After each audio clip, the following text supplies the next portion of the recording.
Everybody, how you doing this evening? Doing fine. All right, good to see everybody. Just testing my video here.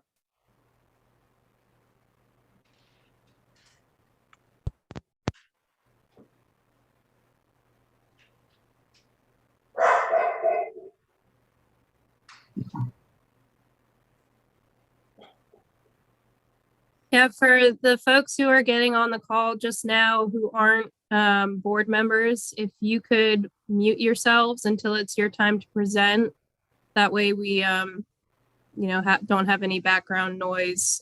We are going to have a lot of people on the Zoom call tonight, so it's going to be important this time around.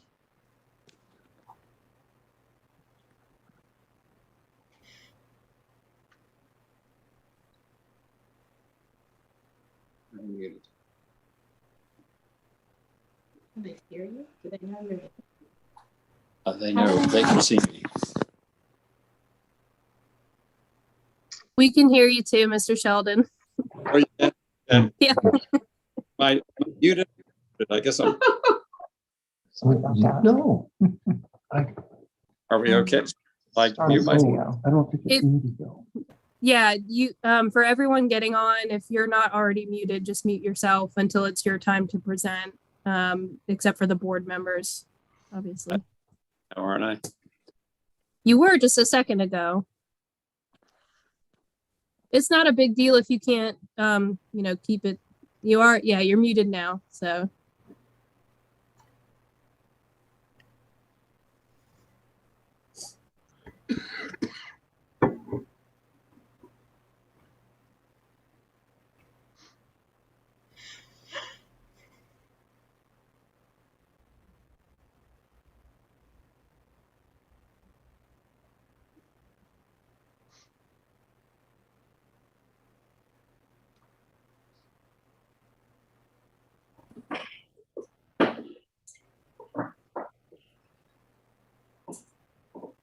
I'll just come over there. Okay.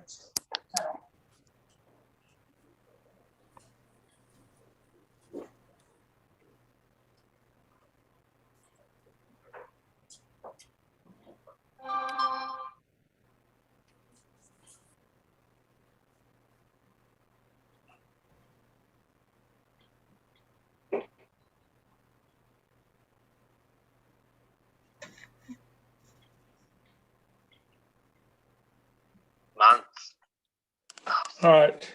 Hey, can you hear me or see me? Yes, sir. All right, I'm Joe We can Quayle. do both. Good. Who's that, Joe?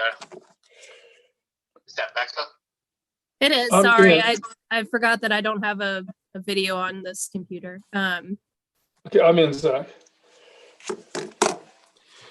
Well, y'all can see me right now, right, Becca? Yes, sir. Okay, sounds good. Yeah, and for everyone getting on, just make sure that you mute yourself until it's your time to present or make comments, because we're going to have a lot of people on this call. So the board members will have themselves unmuted. But if y'all could just mute yourselves until it's your time to present, that would be great. Okay. Yeah, right there.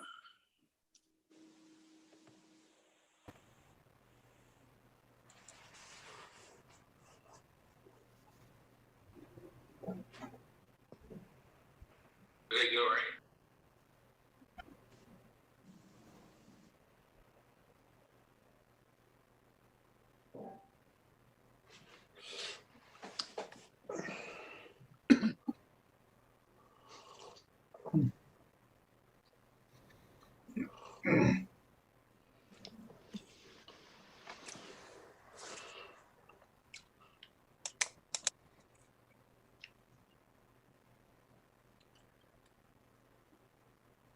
I see Phil. I'm Joe Quayle. Phil, how you doing? Fine. Good.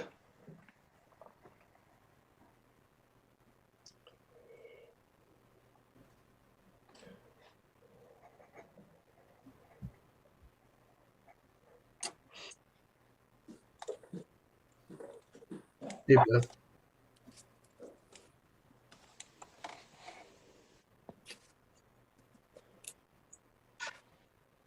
Phil, we have 4 people on, so we have a quorum. So once it actually hits 6 o'clock, you can go ahead and start, okay? Sure. Okay.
Yes, it goes in that little sewing closet in our room with that fabric on the top.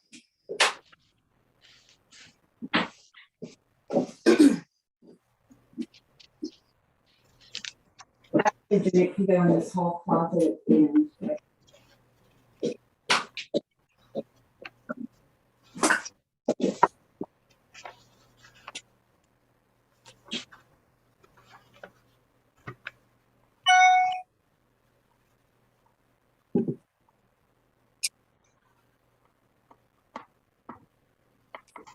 You ready, Beth? Yeah. Becca, you ready? Yep, go ahead. Ladies and gentlemen, I'm Philip Dixon, Chairman of the Board of Architectural Review, and we welcome you to the Board of Architectural Review board meeting. It's now 6 o'clock on the 7th of December, 2021, the time scheduled for our meeting to begin. Depending on the size or complexity of a project, each applicant has the opportunity to present a conceptual or master plan for our review prior to committing funds for a full set of design plans and specifications. Approval of a concept means that we might agree with the concept while disagreeing with some of the details. It also means that each phase of the project must be submitted at a later date once the plans are more fully developed to obtain the board's final approval for that individual portion of the project. Hopefully, any disagreements will have been worked out before the applicant comes back before the board. Several of the projects being reviewed this evening have been submitted before and are now ready to be considered for further approval. For those of you who may be new to our meeting, our charge is to look at each project purely on aesthetics, design, architecture, height, mass, and scale, and in harmony with the historic district in the town of Somerville. We look at the overall street scene. Although we are not required to solicit comments from anyone other than the applicant and the board members, except for demolition projects, we usually choose to allow others to express comments that might help influence our decision-making after the applicant has presented the project and the board members have resolved any questions that they may have. As always, we will review each submittal in the order that it was submitted. However, as a first order of business, we must approve the minutes of our last meeting, which were sent to board members for review prior to this meeting. Are there any changes that are needed to be made, or do I have a motion that they be accepted? In a So second. moved. David. A second. I'll second. This is Beth. All right, please I'll second. respond with a yes or no when I call your name. David, Yes. Beth, Yes. Rachel, Yeah. Nancy Jean, Yes. Jeff, Yes. Tim, Yes. and mine is also yes. And the way things are, there's so many projects, I'm going to ask that if there is anyone that wants to comment on a project that's not a board member, that you please try to hold the length of time down, because with 10 projects, we're going to be here for a while. Anyhow, the first project is 114 Walnut Street. Is the person here to present that one? We are. Great. Please have at it. Good evening, Yes. board, and I appreciate your consideration for final approval on the project at 114 South Walnut Street this evening. As it reads, we are looking to close in a back porch to expand interior space of the home. We have been here once or twice before and have taken the board's recommendations into consideration and have put together a final plan for what the exterior elevation of this home will ultimately look like through our project. We were recommended to update drawings at the last meeting to show a more accurate depiction of the new rear view of the home. We believe we have done that while maintaining the historical presence and integrity of the home as well as on this elevation. I'd be more than happy to explain any further details. There is an existing door with side lights and transom, as well as a window on the rear elevation of the home. We are simply looking to move this door, side lights, and transom out further to close in the back porch while maintaining the overall look that is present in the home now. We are also looking to maintain the window on the rear elevation of the home to maintain the overall look, and looking to black each of these glass windows and transom as well as the side lights in to allow for further room and storage in the interior of the home.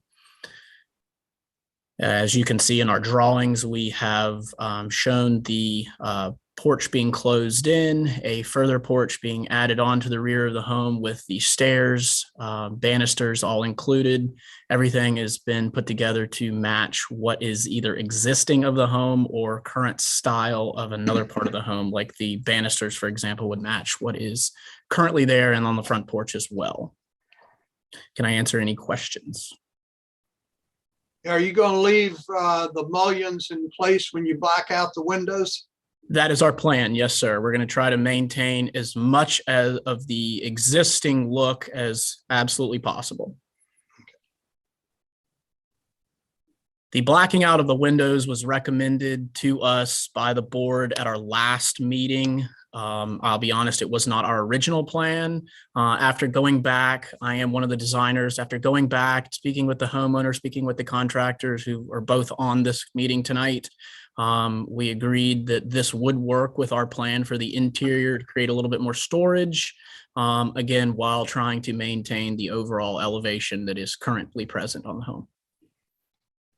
I don't remember that we recommended blacking out the lights, but That was recommended to us.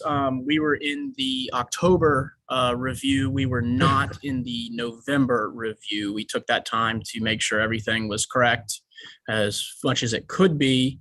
Again, the space. that was a meeting I was not present at. Okay. Understood. Again, the purpose for blacking out the side lights on the door as well as the window is to create additional cabinetry storage and space on the interior of the home. Again, I can't stress enough that we are looking to try to maintain the overall look and elevation that is currently present while modifying the interior, of course. Will the blacking out be done on the inside or outside of the panes? On the inside, sir. Okay. The siding will match. We are actually going to remove the siding from the inside of the porch. You can see it over on the right side and the inside of the porch in this picture that we're all looking at right now. We're actually going to reuse a lot of this siding on the new porch area that is pulled out. Of course, it will all be repainted the exact same color. The corner molding on each side of the porch will be removed, so it is a consistent siding. The shiplap boards will be consistent straight across. Again, the porch will maintain its overall look when we pull it out with the same matching banisters, stair treads, and risers.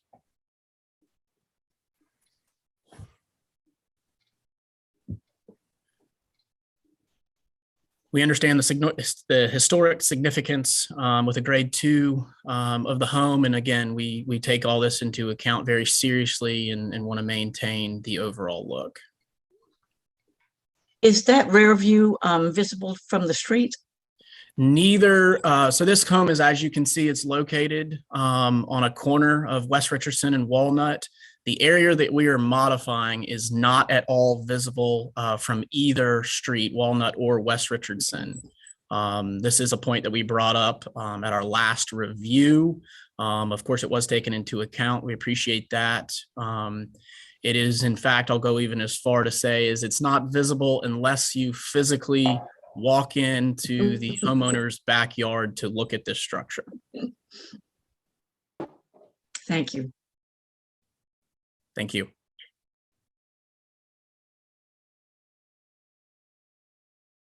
Any other comments? I feel fine with the changes they're making. Appreciate that. I'm comfortable as well. Yeah, I need a motion. I move that we approve the changes to the back porch as submitted. Second. I'll second. Great. Please respond. David. Yeah. Please respond with a yes or a no. David? Yes. Beth? Yes. Rachel? Yep. Nancy Jean? Yes. Jeff? Yes. Tim?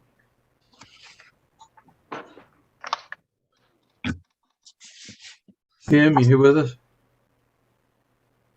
Mine is yes. So we wish you well on the project. This I is do Tim. I was a appreciate- yes as well. Sorry. Can you hear me now? Yeah. Okay. Sorry about that. Thanks, Thanks. Tim. No problem. I do appreciate the board's approval this evening. Thank you very much. Yes, sir. We wish you well on your project. Thank you. And I'll Good send evening. y'all the certificate of approval tomorrow.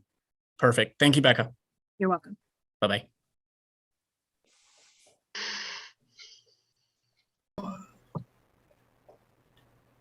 The next project that we have is 627 West Richardson Avenue. Is the owner here? Or architect? Yes, we're here. Audrey and Andy Murphy. Okay, please tell us about it. Sorry we missed you last time. Apologize for not being there as well. Basically, the concept is to replace a shed. County records go back to 1991. And there was a previous shed here for at least the last 30 years on property. So we were attempting to design this new shed, as you can see, with swooped roofing to match the existing home, as well as the garage that we added a couple of years ago as well. There was some question last time regarding roofing material, and we've elected to go with the same metal standing seam that is on the garage itself, in same bronze color and same everything else. The colors will match the house with agreeable gray, and as well as the pure white color that is on the existing garage and home. The blue door We like to match the color shown in the representation here. And it's a Sherwin-Williams color, secure blue. In the past, we've been recommended by the board to have a little fun occasionally and add some character instead of matchy-matchy with the rest of the property, hence the blue door.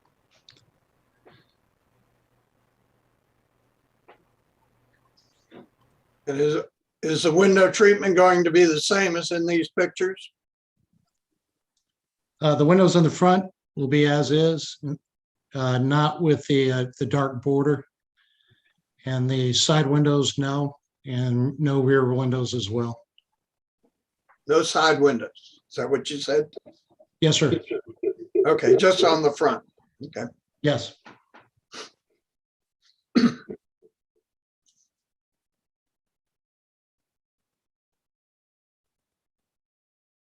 Any other? I like the design.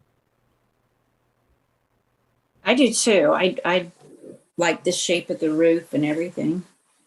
It's fun. It is fun. Yes. We actually found the spire and sphere in some antique stores from the late 1800s. It's a solid copper. And we think it'll go with the copper roofs of the home as well. Sure. I do have a letter from a neighboring property to read unless Mr. English is on the line and would like to make his comments himself. Can we look for? I am on the line, and Becca, I'd like for you to go ahead and read the letter, and then I will make some comments. Okay. Let me, sorry, I don't want to take the shared screen I have down, so I'm pulling it up on my phone.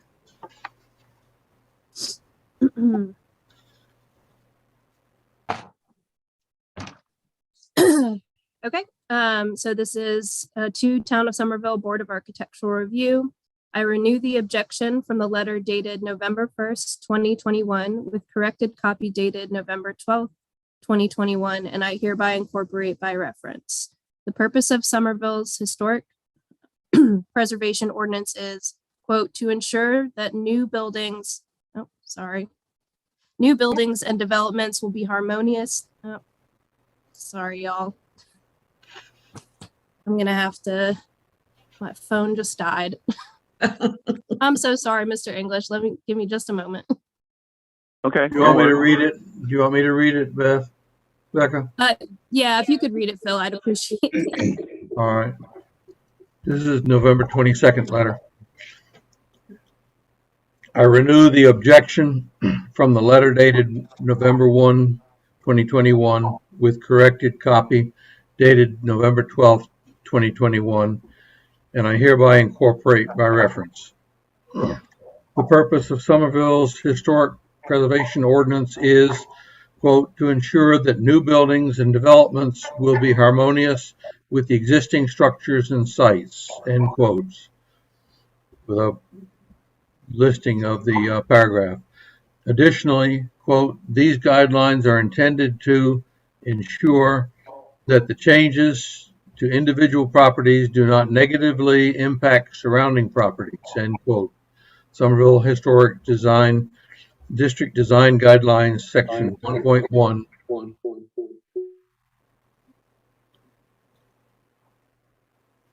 October 3rd, 2019. The location of the proposed structure on the property with the address of 627 West Richardson Avenue is not harmonious with the existing structures and sites and negatively impact the surrounding properties. The location of the structure, as submitted, is directly in the sight line from my front porch. Therefore, the structure is not harmonious with the existing house and negatively impacts the natural sight line from my property. The elevation submitted, entitled Neighbor's Side Yard View Rendition, is a distortion and inaccurate. The most significant distortion is the view is from ground level and does not provide the perspective of the view from the elevated porch. The most significant inaccuracy is the 6-foot privacy fences is not continuous to the right as depicted. I am a reasonable person, therefore I propose a compromise. The issue is not the proposed structure itself. It is the location of the proposed structure on the property. We would have no objection to the proposed structure if it was placed in the rear corner of the property, farthest from West Carolina Avenue, along the same fence line, or along the property line that runs parallel with West Carolina Avenue and South Walnut and ends at West Richardson. Signed, Gary English. Yeah, so my major objection is not the structure itself and the materials and things, but the location. There has not been a structure there for some time, and now putting that back just, is another detriment to the property.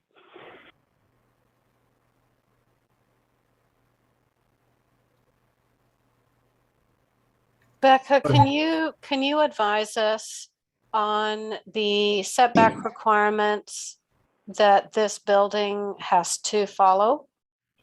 5 feet from the side and 5 feet from the rear, 10 feet from the side. Okay, so we're on that 5-foot rear setback, and then instead of 10 feet, we're actually 21'6". According to the site plan, yeah. Okay. May I respond, please, Becca? Sure. Hello, this is Joe Coyley. I'm the attorney for the Murphys, and I just want to bring a couple of things to your attention. Appreciate your time, everybody's time tonight.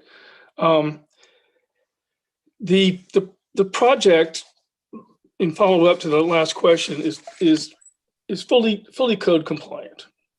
It's a beautiful project that the Murphys have gone above and beyond to locate this dwelling, actually from Canada, and they have designed it so that it is in full conformity, aesthetically scale, harmonious with their home, their carriage house, and the surrounding property. This same location had a garden shed on it for years, and then it just fell into disrepair. The presentation that happened at the last meeting, the building rating was 1 outstanding, and unfortunately the Murphys weren't able to come, so the board members, I think, had a couple of questions, mostly just on aesthetics and perhaps on the roof. The Murphys have answered that. The submittal shows the different scale and locations, full of photos, it's very very well depicted. The Murphys have restored this house meticulously, and that's what they do. That's what they want to do, and will continue to do with this garden shed.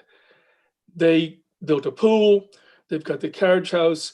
They want this. They are trying to build an outside oasis, so that they can enjoy their rather large yard. I think they've met all the requirements, and hopefully they've satisfied y'all's individual requirements. May I comment? To me, yes, sir. This is Gary English. I just want to reiterate that the aesthetics of the building is not the issue. It is the location on the property. The nuisance have come to me. It's their backyard, but that's my front yard, and it's my view from the street, and that is infringing upon that. There was there was a shed there a long time ago, but it has been gone, and now we're trying to put another structure. And if it was just one shed, but now we've got the 2-story carriage house that infringes upon my quiet enjoyment of my property and affects the quality of life. And now, want to put another structure right there that's going to infringe upon my quiet enjoyment of my property. So it's not the aesthetics, it's the location. If they want to take the garden shed and move it to a different spot in the yard, that's fine, and they can still enjoy their backyard oasis. Well, I'm sorry that that perhaps bad blood has kind of spilled over into this application, Mr. English, because reading the last letter, it's very obvious that you hold some ill will. But that should have nothing to do with the board's decision making. So I'll just leave it at that. What you have to say that again. I'm sorry, I did not catch that. You were garbled. I have a question. I think we understand how the two of you feel. The location, it looks to me like you're planning to rebuild on the pad that's there now. Is that correct? Yes, sir. So I just kind of wonder, if that pad wasn't there, would there be another location that you would build it? No, there's not. We've restored the location of the original gardens on the property. We have a wealth of heritage trees that cannot be moved, and we've taken this into account. The reason the garage is where it is, we only removed 2 crepe myrtle trees in that construction. This area was in the past had no gardens, no special plants or anything like that. So, really that location since 1991, probably even before that, has been used for a garden shed. So there's some history there, some heritage as well. The shed itself occupies 5% of the total property line, and that's it between us and the Englishes. May I respond? Go ahead. Hello? Yeah. The idea that that they restored the garden to its original form is just not correct. I mean, that was all open garden area, and now it's almost all gone. Building a pool and a 2-story house right outside my master bedroom. And, the shed was there. There was a shed there, no doubt about it. And, but it was taken away. It's been gone for several years. And, that is like I don't know how big the lot is, but it's got to be pushing an acre. And to say that can't find another 100 square feet on the property just doesn't make sense to me. Was the carriage house approved and through the BAR? Yes. And the house was also? And Yes. And I would like to comment, I mean, that, came out, you all did send a notice, and it said for a 2-car garage. And I said, okay, a 2-car garage, 1 story, traditional, I can live with that, and didn't do anything. And it's my fault. I didn't do my due diligence and look at the plans and all that. And if I had, I would have objected to that. But that's water under the bridge. I do take responsibility for that. But I am drawing a line. I think we're going into an area that is not in our purview. I think we need to address whether we approve the structure as submitted and go from there. May I comment on that? The last session, I mean, there was a project that you had the people, and they came to an agreement and moved the project and changed it, and you were very happy about that. So the last time you did have someone submit a project and had them move the structure. It's possible that we can ask it, but as long as it fits within the requirements of the ordinance of the town, it's not. You're violating if you approve this, you're violating your own mandate. Well, this is Rachel Burton. My thoughts on this particular project is that, first of all, I mean, I was the architect for the Murphys when they did the renovation of their home, but have not been involved with their project since. And I am really happy to see the care that they have taken for this particular project or this particular property. I think that this particular little shed sitting on the site of an original shed and it being so charming and fitting within our zoning, to me complies with the requirements that we have in the BAR to have something that fits and is appropriate. And I do appreciate that some of that is subjective. But based on all that, my recommendation is that we approve this project as it has been submitted. I second. All right, that being the case, let's go ahead and we have a motion on the floor. Excuse me, let me please answer yes or no on the project. David? Yes. Beth? Yes. Rachel? Yes. Nancy Jean? Yes. Jeff? No. Tim? Yes. And mine is yes. Which the project is approved. I will tell you right now, you all should be ashamed of yourselves. Well, that is, so I think you've said enough. So you're supposed to take into account the surrounding properties, and you have not. Shame on you.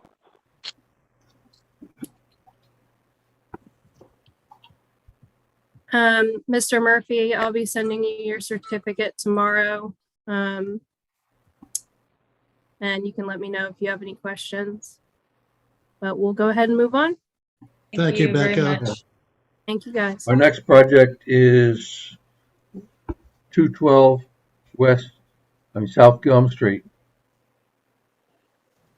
Mr. Steele, are you with us? Yes. Please go ahead. Hey, we were with you last month and we made some exterior elevation changes and reworked the right side, the left side, and eliminated a couple of shed roof dormers on the front of it.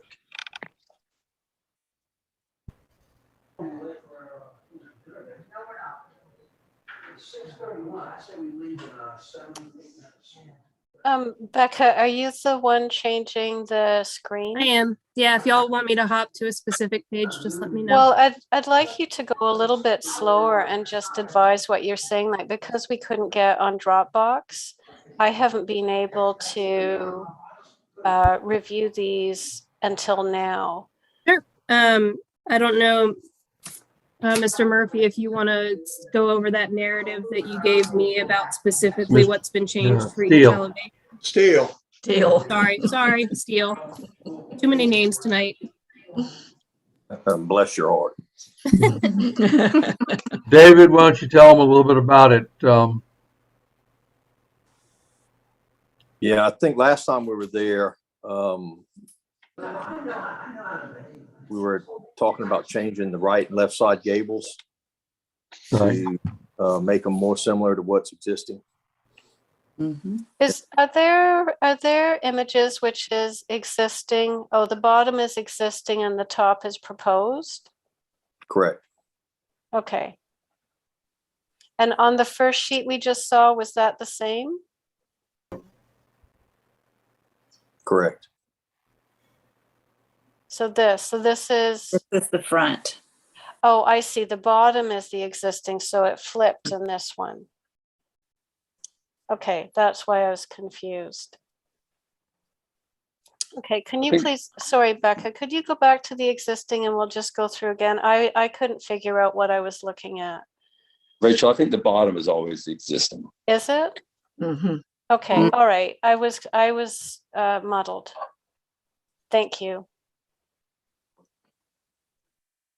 The one big change on the elevations is the roof line. He's gone to a more traditional, I don't know exactly what it is, more like a one-on-one rather than being a long sloped roof was what showed at the one he presented last month. Right.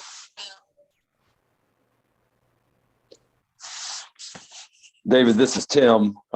Your changes are well done. A big improvement from what you presented to us last time. Thank you for looking at those, especially on the left and right side. I think those are significant enhancements. I did have a couple of questions on the front, just for a consideration. And Becca, when you get a second, if you'll go back there. David, would you be opposed on the left-hand side? You show that double window, and that's not, you don't see that in traditional homes and cottages. Usually there were two single windows. Would you be opposed if those two windows were separated and like they were more, they don't have to be exactly the same dimension that's in the original elevation, but more like the original elevation? Would that affect your floor plan in a way that you would be okay with that? No, we'd be okay with that. That left side, where it meets the porch there is just kind of a hallway and a closet area. So, but I mean, we can get it more similar to what you're looking at. A lot of space in the middle of it when you eliminate that. I think he was porch. talking about the right side. Right. Okay. I thought you said the twin window. Yeah, I'm talking about the right side as you look at it, David. Yeah. Yeah, no, it's as you look at this elevation on the front elevation, the right-hand plan, that one right there, right. That double mold window is not in keeping with a historic house. Normally they were single windows back then. And so if you could spread those apart so they were spread apart in that elevation and that addition there, I think that would make that look better. About shutters as well. The original house had shutters across those windows on the front. And it seems like maybe that's what's missing on those elevations to kind of fill some of that space that's there. I'll leave it to maybe some of the other board members may have a thought on those as well. Well, if I could just mention to you real quick, I took some of the shutters off because to me it was getting a little cluttered up. And that's on the left side. There we had shutters, but we looked across it almost filled the whole front of the house with windows and shutters. Right. I think the right side has enough room to split the windows into singles and then do operating shutters to match existing. Yeah, that just looks like the elevation that's a little blank right there and not proportioned well. So anyway, that was kind of my thought. So I'll leave it to other board members at this point. Well, the shutters were originally not a decorative item. They were a functional item, and I think they probably should remain.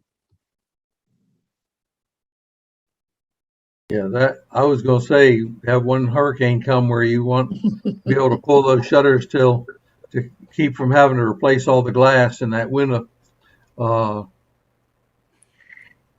might be glad. I wish I had them on mine. Yeah. This is Rachel. Tim, I agree with your comments about the front elevation, splitting that twin and separating them, but having shutters on that right side. I can see the left is a little tight and that shutters might get too squished there. But Becca, could you show me the right side elevation and then the rear elevation again? So this is rear. Okay. And what about, so that's one more left. There we go. Yeah. Okay, so the original house is on the left side. What I was just trying to check was whether the wings on the side were, like, how far back from the front of the house were they? Maybe you could show me a plan too, so I could just see. Okay, so it's really only set back a little bit from the front face of the building. Okay. Yeah, being an office there you might be able to separate those windows. I think it looks like you could easily do that. Okay. I think overall the design has been significantly improved because of the revision of the roof shapes and sizes. The only thing that I just wish, and I don't know how big I guess this maybe is a wish as opposed to it being more, is that when you look at the right side, the wing, the new wing, isn't set very far back from the front of the house and is almost as high as the existing roof. And so its massing is big, whereas when we look at the front elevation, the one on the left side, while it's almost as high, it's set further back, so it has less impact on the that overall look and shape of the building. So your comment, Tim, about the windows on that side, on the right side, are even more important because that is so close to being on the front elevation. And I guess one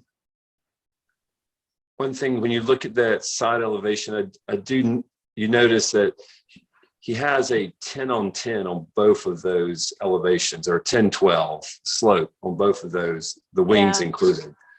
And Rachel, and this is more of a question for you as the architect, if he reduced those wings to say a 7-12 instead of a 10-12 and changed the pitch, would that help make that massing more focused on the center rather than the two wings? Would that help? I don't think, I think it would actually be worse to do that. Like well, that's the original pitch of the. Yeah. So I think using that pitch was a good move. It's just the side wing is, almost the same height. The peak of the roof is almost the same height as the main roof. And then the dormer as the addition in that main roof has kind of also taken that roof from being its primary just shape and height. So in two ways, it's had a little bit of erosion to it. And I'm just mulling that over in my head. It's not an ideal match, but it's so much better than last time that I really do think we're going down the right road. Well, one thing to consider is that when this home was built, that right side bump out, which we've kind of turned into a bathroom and a closet, the center part bump out is only about, I want to say 3.5 feet from the property line of the house next door, the way it was originally built. And the house next door to us is only maybe 4 or 5 feet from the property line. Yeah. So I know you're having a lot of discussion about it, but really you're not going to be able to see the right side of the house. I'm not talking about that one further back. I'm talking about the piece that's right at the front where the office is. Right. And that's what I'm saying too. I mean, it's going to be very close to the property line, and the other home next door is very, like, you're barely going to be able to see that side of that. Because the house next door sits farther towards the street also. See that the house, our house that was submitted to you sits back a good bit more than the house on the right side property. Yeah, I can't read what the name of that. I can't remember his name. I've met him. yeah. Becca, do we have original plan and new plan? So that I could just see? Well, you have the footprint is actually on the survey. Yeah, If you I mean that can enlarge that. I don't have the original plan, but I can zoom in on that. So is the footprint the same as what was original? No, You're saying is the No. existing footprint now the same as what was original? I guess I'm asking, is that office that's being added, was that on, like, built on the footprint of what was there, or is that all brand new? My it. understanding was that they were additions. Okay. Can you please show me then the first floor plan? It's, it's like many Somerville homes that they got added as the family size Sure. got larger. And that house has had some I additions see on it already. there's the existing shown dotted. Yeah. Yes, And ma'am. then can you show me the first floor plan?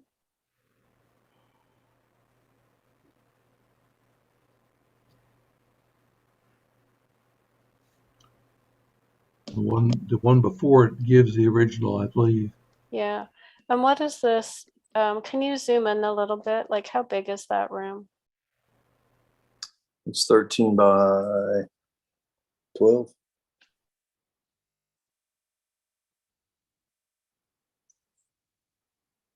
Which room, the office? The office. 12 by 15. Bring it down, you'll see the first floor. I mean the existing house. There. Bring it. Mm-hmm. Go to the previous. Right. The previous page shows the existing floor plan. Right. There you go. There I go. Yeah.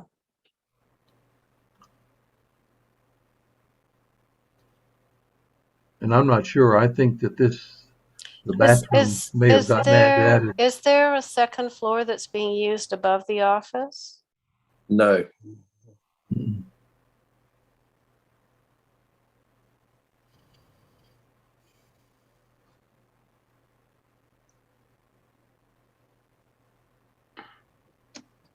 Yeah, the only second floor living space is above the original main house. Mm-hmm. So with the closet in the office, is that for storage of paper, or is it really meant to be sort of a flex room so it could be a bedroom? Correct. And what is the thing on the back wall? Oh, that's just a bookshelf that got drawn in at some point in time, thinking about trying to put built-ins in for Yeah. paper stuff. Yeah.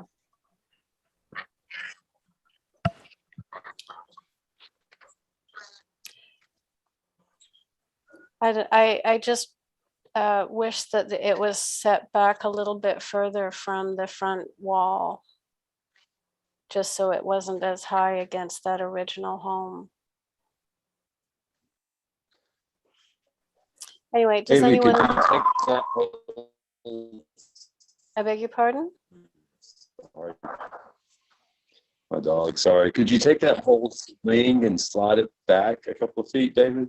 Where bedroom 3 slid back a little bit. I mean, just slide that whole wing back a couple of feet so that the front office, instead of that being, what is that called out to be? 3 feet right now, if that 5 feet, for instance, setback.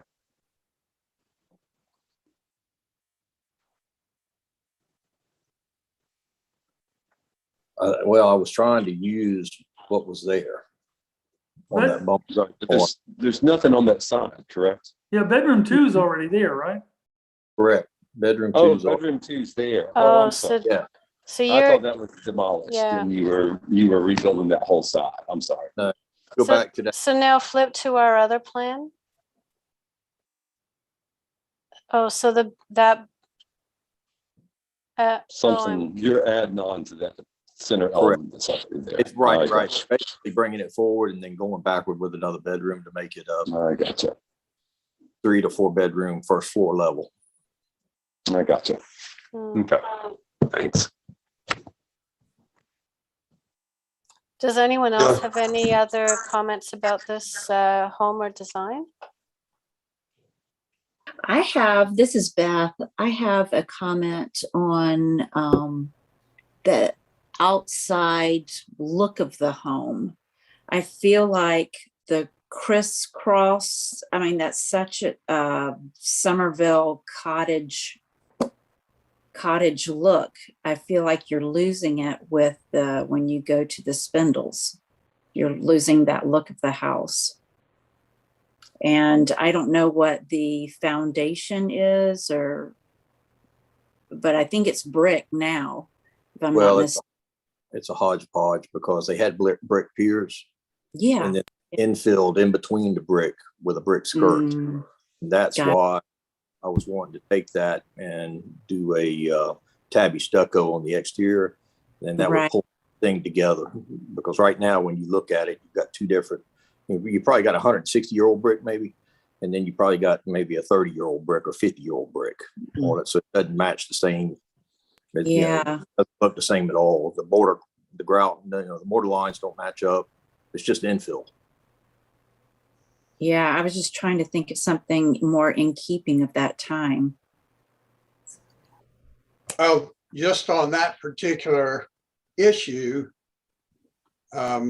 you could incorporate the appearance of piers with that curtain wall being recessed a little bit, and that would get rid of that very uniform flat appearance of the foundation wall.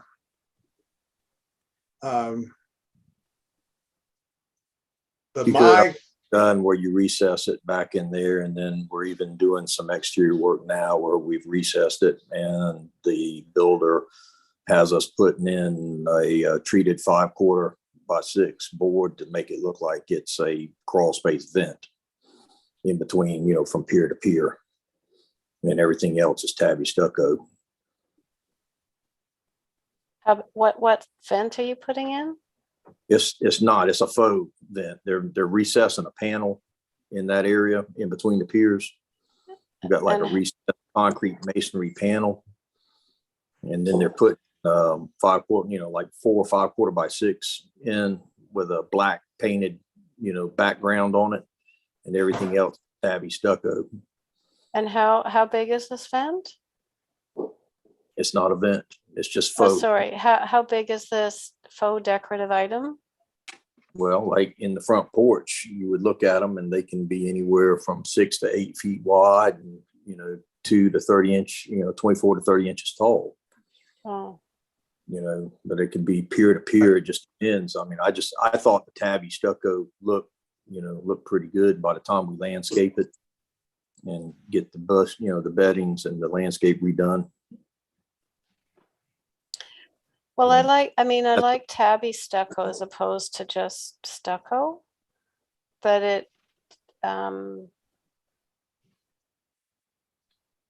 to David's point, like a sort of uniformly smooth wall is not part of the character of these older homes, even though some have had infill between their piers. But even those that have had infill usually are set back from the piers by a few inches. Yeah, but these are not. I'd have to go in there and knock them all out. Recessed. It's all flush with the piers. So we've got older brick, newer brick. Are there? Yeah. See there it's set back from the piers. The corner is, yes, and that would stay the same, but that's going away when we add on. Beg your pardon? That's part of the addition on the left side. If we look at the front, maybe, yep, there you go. Well, I don't know if I've got it. That's on the other side, which. Yeah, but also you can see there, when you zoom in down there, everything's flushed out. Correct. Most of I don't think that's flushed out. Looks like it's Yeah. set in on flush the with the- side behind the pier. No, it's flush. If you It's zoom in, flush with the pier. Yeah. it's flush on the outside of the pier, on the right Yeah. side. Yeah, Becca, look at that. Becca, can you tell us what is the rating of this home? Day two.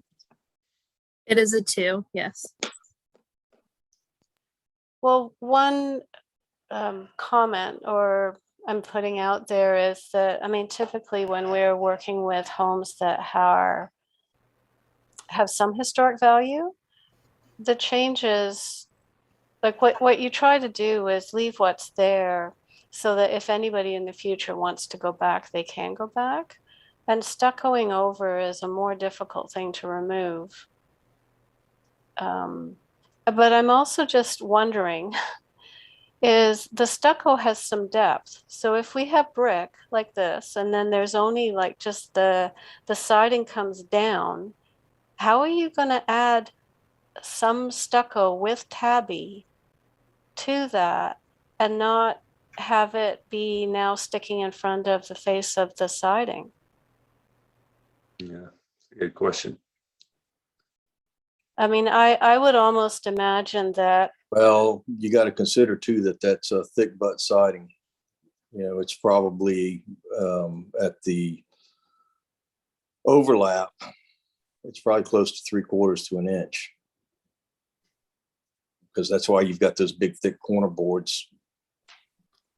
Okay, but I mean, when we've Not like Hardy where it's 5/16 thick. I do understand that, but when we've added stucco and then tabby to a surface, like there is some depth to that I think could be greater than even these older boards.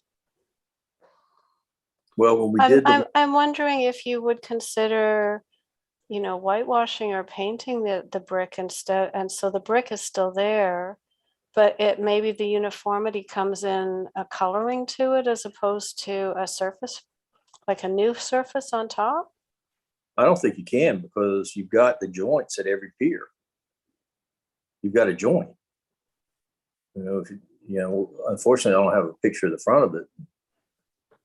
You know, but we did the same thing at 202 East Richardson, and we didn't have a band on that one either. And the stucco stayed, you know, inside. I mean, it didn't come out past the exterior face. So it was stucco with tabby. Like yes. with the oyster shells cast in. Yeah, I mean, I'm not a stucco expert, but I thought that was tabby style stucco. But yes, stucco with the oyster shells in it. And sometimes you get them with a great big oyster shell. Well, you know, that one didn't. I don't know exactly what they call it. It's a number. They refer to it as a number. But it's what I have seen in Charleston Market. If you go further south into Bluffton and Beaufort, you'll find these great big stucco shells on it. And it does take a little bit more concrete to make that work. Yeah, I'm not suggesting you put big shells. It would be too much in a little home like this. I want to get back to what I think is the elephant in the room. And that is, I still do not think that this house looks, the changes to it, it looks like a new house built around an old house. And it looks like what we would have people present to us if they were doing an infill house. And I think the original feeling of the cottage there is lost. Well, I don't think you're going to have the cottage anymore, you know, because to make it a more modern living space for a modern family, you know, you got to have at least, you know, 3 or 4 bedrooms. I mean, so to get it, you know, with all of the additions that have been done in the back and on the right side over the years, you got to figure out a way to blend it all together to where it looks original. And I think we can do that with maintaining all of the same materials and the same details, you know, that are on the original. you know, if it includes, you know, refinishing the X rails that are there, you know, I mean, we can do that, you know, but to, you know, to update the home and enhance the property, you know, I think you got to get, you know, a certain amount of bedrooms, and you know, I mean, you gotta, you know, I mean, if you want a master bedroom with a large closet for your wife's stuff, and you know, a shower and a bathtub and everything, you got to have a certain amount of space to do that in. So I don't think the rooms are, you know, too large, but I think, you know, we're basically stuck working with the footprint that we have to try to make everybody happy and to also try to have a home. Well, you've just hit the nail on the head about the challenge of getting that architectural design right. Because you're right, you want to have a modern contemporary home. You want to be able to have closets that fit, but equally, I think, I mean, I know I'm struggling with just like I can live with the left side because that's so far back that the massing and shape of the original home will stand out and you can see it and see that it's distinct. The piece on the right side that is almost the same height and is only a few feet back, it really, really reduces the I don't know what the right word is, integrity or sort of the feel of how this house stands on the property. So I'm personally struggling with that, and then just struggling with some of the details. I mean, I really relate to Beth's comment about the railing design. I really relate to David's comment about there's brick now, and I'm not sure that just covering it all with white, like with tabby stucco is the right solution either. And maybe there's a mixture in here. Maybe the new construction should have the tabby and the original where we really do have the bricks. Maybe those bricks have to be left exposed. Maybe they're whitewashed, but I'd be pretty uncomfortable just covering up all of the pieces of that original historic house. I think no matter what, you've got to show this house as having piers and not having a flat foundation. I mean, that's my comment on the foundation. Yeah, that's kind of what it. we've been asking for on, you know, we have piers on these homes, don't we, David? Yep. Well, I know you can't get it on, or it'd be hard to get it here, but if you look at the site plan that shows the old house with the additions on it, there's not much of that brickwork that's actually going to be seen. It's all going to be hidden by the additions. But the front piece and the porch, will that not be visible? A piece of it. That's No, that's the only really. place. That's the only place that you're going to see the existing area, and of course that's covered up partially by the steps going up. Right. Yeah, I don't know. I'm just. Yeah, the front porch, the brick will still be there, but when the addition is done, eventually it'd be a continuous block wall all the way around it.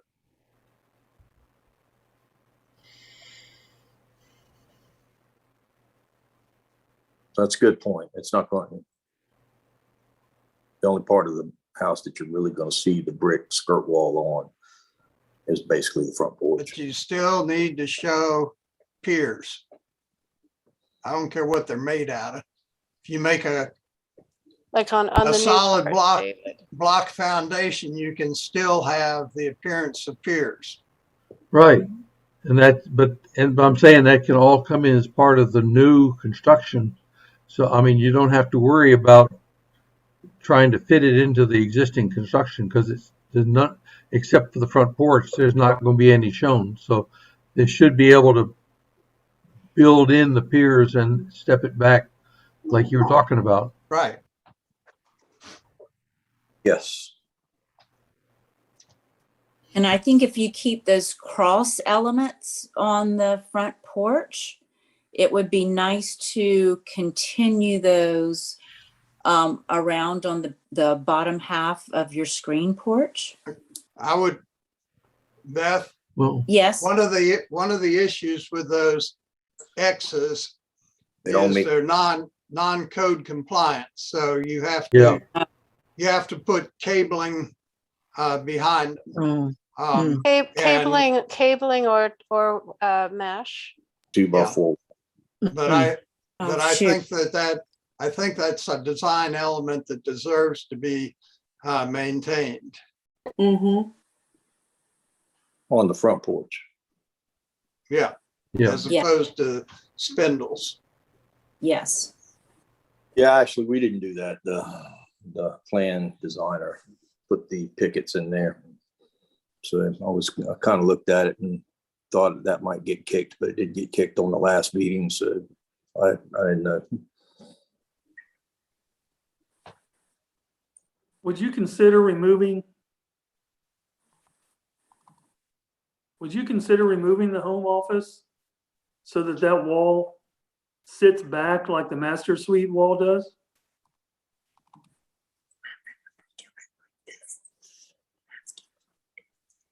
I mean, I'd rather not. Well, I know that. How big is that room again? 12 by 15. That seems to be something Rachel's talking about. I'm just saying maybe that's a solution. Or even if, an office can be a lot smaller than that. Just a thought.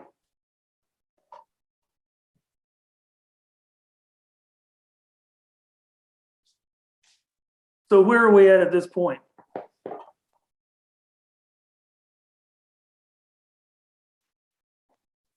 Still in discussion.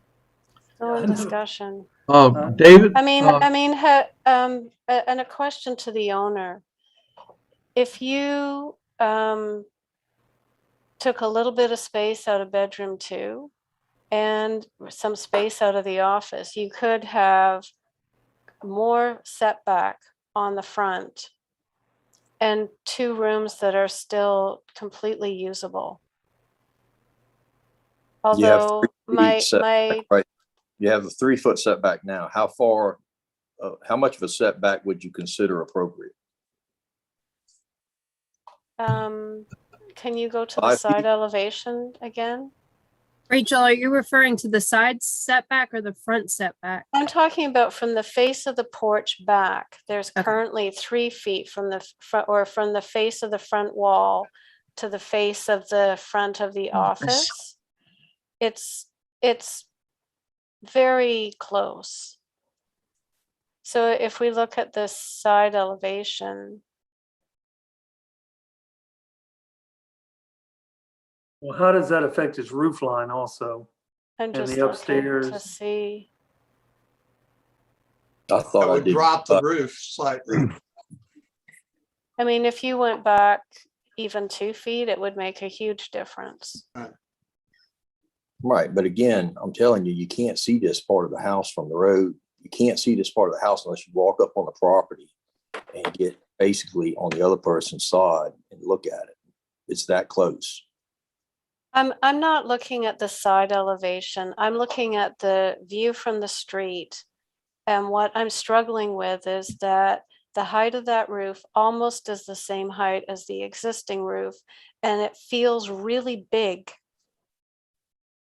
compared to the massing of the existing. Whereas on the other side, it's set so much further that the little gem of the historical piece is kind of left standing in its own glory, and we can see it and appreciate it. And this is just so close that it makes it's so even though the 2 wings have almost the same height roof, the fact that one is almost in the same plane at the front makes a huge difference. Okay, You're saying- if you move the front wall of that office back 3 feet, 2 feet, whatever, and kept the same pitch on the roof, you would have a lower roof too. You would. That's the point, is the roof would be a little lower, plus you'd have it further back. Yeah, but it's not going to be that much. But anyways, so you want me to move it back 2 feet? And that would be a 5-foot setback from the front porch.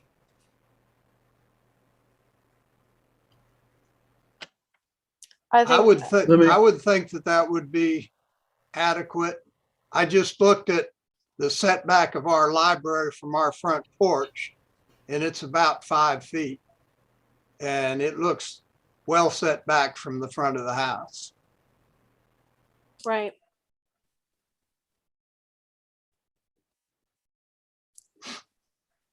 David, let me ask you a question. Are we looking for final approval for you to go for design and construction now, or are we still in the conceptual development stage?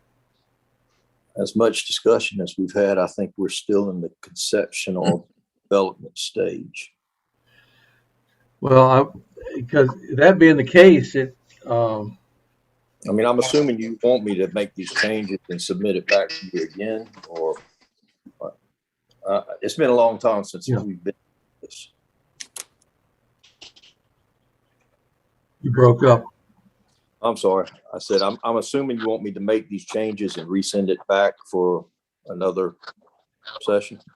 Well, I have a little bit of a problem about just from looking at a drawing like this on a screen saying, if we move it back 3 foot, we're going to be in good shape. I mean, that just doesn't, I don't get a good feeling about that. And I would rather that you take the idea that we think it should move back some, and you go take a look at it and decide how far you really would like, you feel you can move it back. And then we'd look at that rather than us giving you some arbitrary number that may or may not be in the best interest of anybody. I think that's a really valid point, Phil, that we've expressed where we're coming from. We think that it's in that ballpark, could be achieving a lot of the goals, but it really will take trying it out and having a look. Yeah. So I I'd think like to see foundation details too. Yeah, well, I think David's done a marvelous amount of changes based on what we talked to him last time. I would and I agree. really would like to give him, let him go forward with what he's already presented with the changes that we're discussing with him.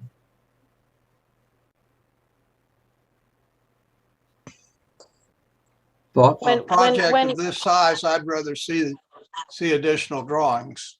Yeah. I think that's what you were saying, right? You want me to make the changes, bring it back? Yes, sir. Yeah. Yeah. Yeah, I would like those too. Yeah. But I think you're going in the right So for direction. David,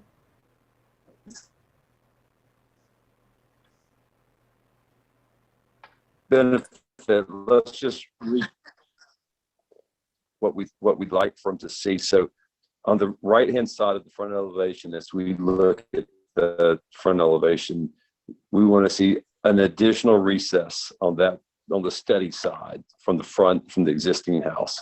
Right. Mm-hmm. And we want to see those windows. Can't hear you. Spread with shutters on that side. So to see them incorporate the original railing design back in. You hear me? You're going to separate the windows too on what we look at as the right-hand side? Mm-hmm. Right. Yes. Can y'all hear me now? Yeah. Mm-hmm. Yeah. Okay. So separate those windows, show piers on the foundation instead of a monolithic wall, and show, is there anything else? Oh, the original handrails. Show the original handrails back Right. onto the elevation. Does that sound like we're capturing everything there, guys? And then as that right front wall is recessed, maintain the same roof pitch, which will lower the peak of that roof slightly. Right. Right. Yeah, I think we're on the right track. I think that's. I would agree. I would agree. It's a significantly improved and better design, and we're really happy to see this amount of change and this level of revision. Yeah. All right, so David, with all that being said, since we don't vote on conceptual, David, if you want to touch base with me tomorrow and we can go over what your options are as far as deadlines and when you can get the documents to me.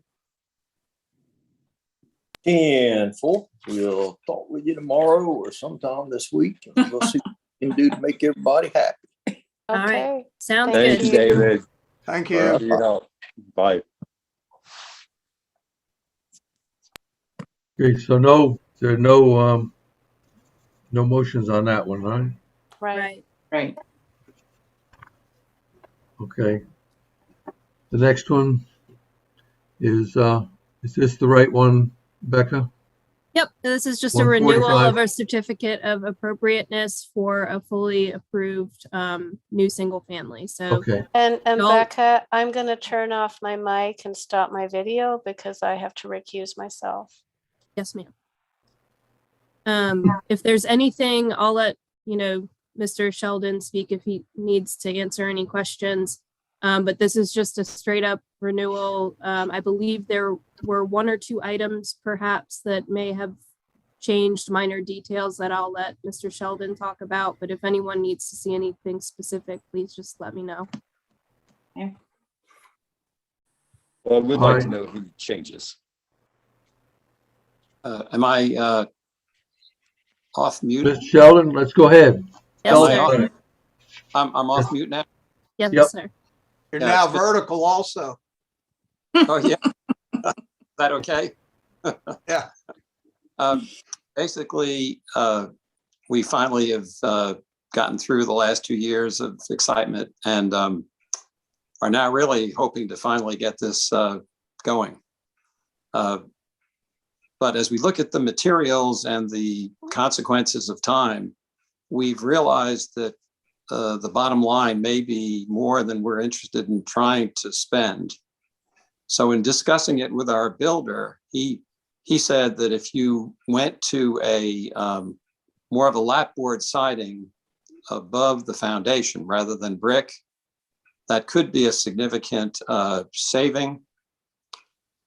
And what we wonder about is if we could ask the board to potentially either leave it like it is or have us use the 12-inch lapboard siding in the place where the bricks are now above the foundation. We keep the board and batten design in the places that it is already. In other words, on that section by the front porch, which is a dinette kitchen area, and also in the gables. But I don't know if it's possible that we could have the bricks still possible or the change of the bricks above the foundation to the a lapboard siding. You're talking about horizontal side. That's correct. I think it would look better. Yeah, as a matter of fact, and Rachel's recused herself in our drawings with Rachel over a number of months we did it. Her original was to have it lapboard. And for reasons that are, we just wanted to have it last for a long time without, we decided to go to brick. But as we look at it now, I believe it would look better too. Yeah. Yeah. Yep. Okay. Is that the only change you're requesting? Basically, Yes, that's it. Yeah, everything else is the same. I move that we accept that change and reapprove the COA. I'll second. So guys, Okay. this is Tim. I got a question for you on this. So I'm certainly not opposed to the lap siding. However, we often question people on the detailing of the lap siding. Right. And I am opposed to us approving it without actually seeing it drawn, because that's what we ask everybody to do. And I don't feel like we're being consistent with our messaging if we do this. I agree. So I'm not opposed to this change, but I just want us to see it before we approve it to make sure the details are right. Yeah, the specific detail we had expected would be a flat, completely flat surface with no extra edges to it or anything, just a straight traditional lap.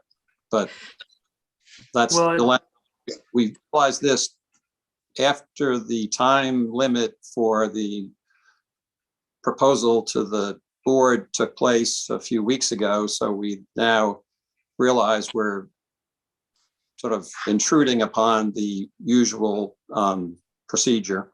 I think one of the things that's missing on the drawing with brick is the framing detail around the windows. And if the framing detail around the windows that are currently set in brick match the framing detail around the windows in that area around the porch, I think that would be appropriate. And then making sure that there are wooden corner boards on the clapboard portion. But we're also missing the skirt board. I mean, there's a lot of details that change when you go from brick to siding, guys. And I know Rachel certainly knows how to detail that. Well, I guess I'm just concerned over us just doing it without seeing the drawings. Yeah, I'm perfectly fine with that. It was simply the suggestion of our builder that we bring that topic up, and we were definitely get approval, to be honest, but we thought we'd give it a run. So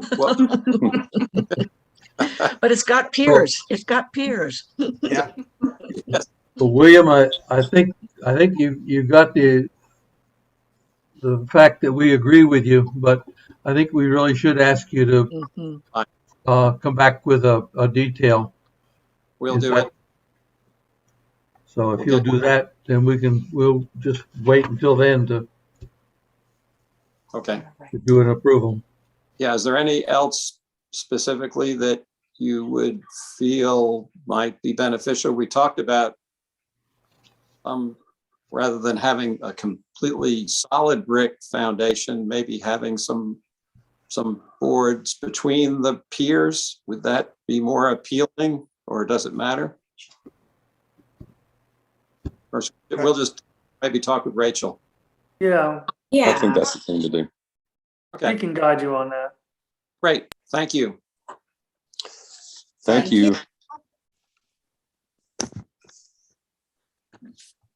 All right, sir.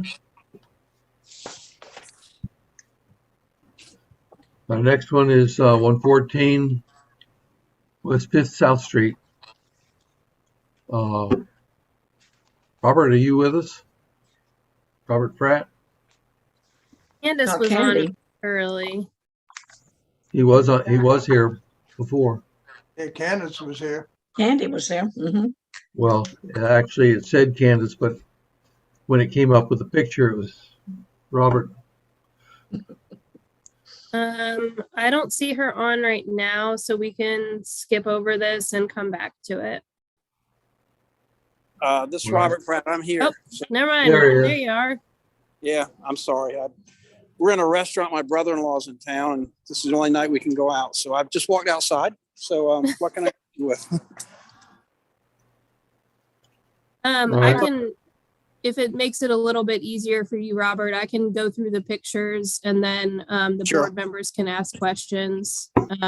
Sure. Just for clarification, the removal and replacement of 11 windows and 1 door is actually going to be 2 doors. They're using the same door to replace 2 different doors.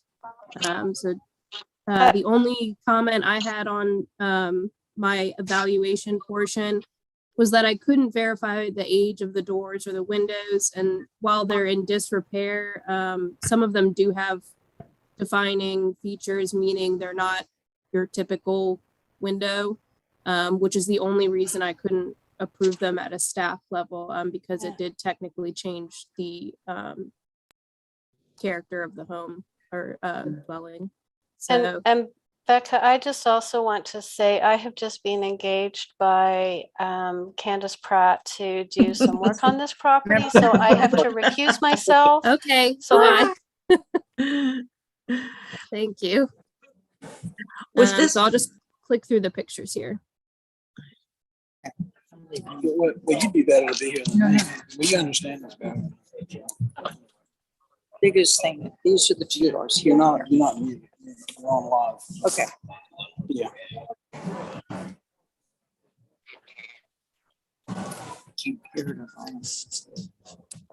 So the windows are gonna be Robert, given replaced the by windows- casement windows? Well, one at a time. Tell us Right, I about was the just gonna say, windows. given the windows that are there, what do you plan to replace them with? Well, Candy's standing here with me. I don't know if you can see me or not, but Yeah. we went to, we were looking at some company called New South Windows is who we're looking at, and that's who we're going with. So there was another company called Window World, but New South Windows seems to be the higher quality. So that's what we did. We went with the higher quality. What I'd like to say is we cannot replicate the windows that are there exactly. We have tried. So what we're trying to do is make sure the pane arrangement and the size of the window are equal to what is there. And we are fine with the mullions being on each side. We're not putting them between the glass. We're trying to make them an original look, okay? And then we need to do the 2 doors with the glass in them also. Right now, we can't even secure the property because of the way the door is on the porch. Like, are you still alive over there? We're doing the best we can. There's a mixture of windows in there. They're metal, they're in deplorable condition, and we're just trying to do the best we can with the windows. So Candace, give me an example, like window number 8 that Becca has pulled up right now. So that was a casement window, a metal frame casement window. What are y'all planning to put back there? I'm sorry, I can't see that window number 8. Is it this one? Yes. It's Is the it this- top right corner Right there, right there. All right, window number 8. with the shutters on either side. Okay, that is a window that's on the back of, kind of the back of the house that faces the Squirrel Inn. And those are roll-out metal windows that are about to fall apart. And we're gonna put a single hung window with mullions on either side of the glass. And they will appear exactly as this, but they will be a single hung window. Right, but a single hung window won't appear like this. It will. Exactly. Well, it can't because We'll have the it 8 won't. and they will be spaced this way. So it was, so what you're changing, and so I'm not trying to be, but the details are important, Candace. So forgive Okay. me for asking specific questions like this. So Well, they're probably questions I don't know the answer to, but I'll do the best I can.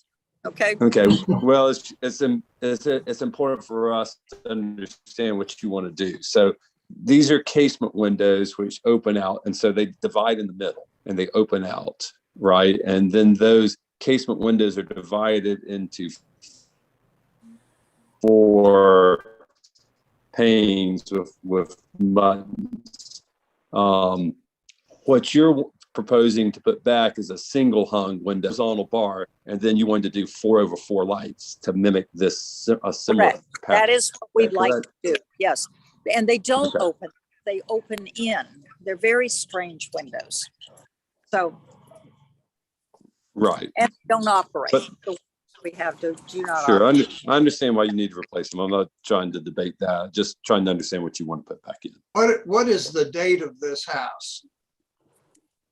Well, the Squirrel Inn, David, was built in 1912, as I understand it. The house was It was two houses. I know, I'm getting, Okay. it's like two little houses that were pushed together.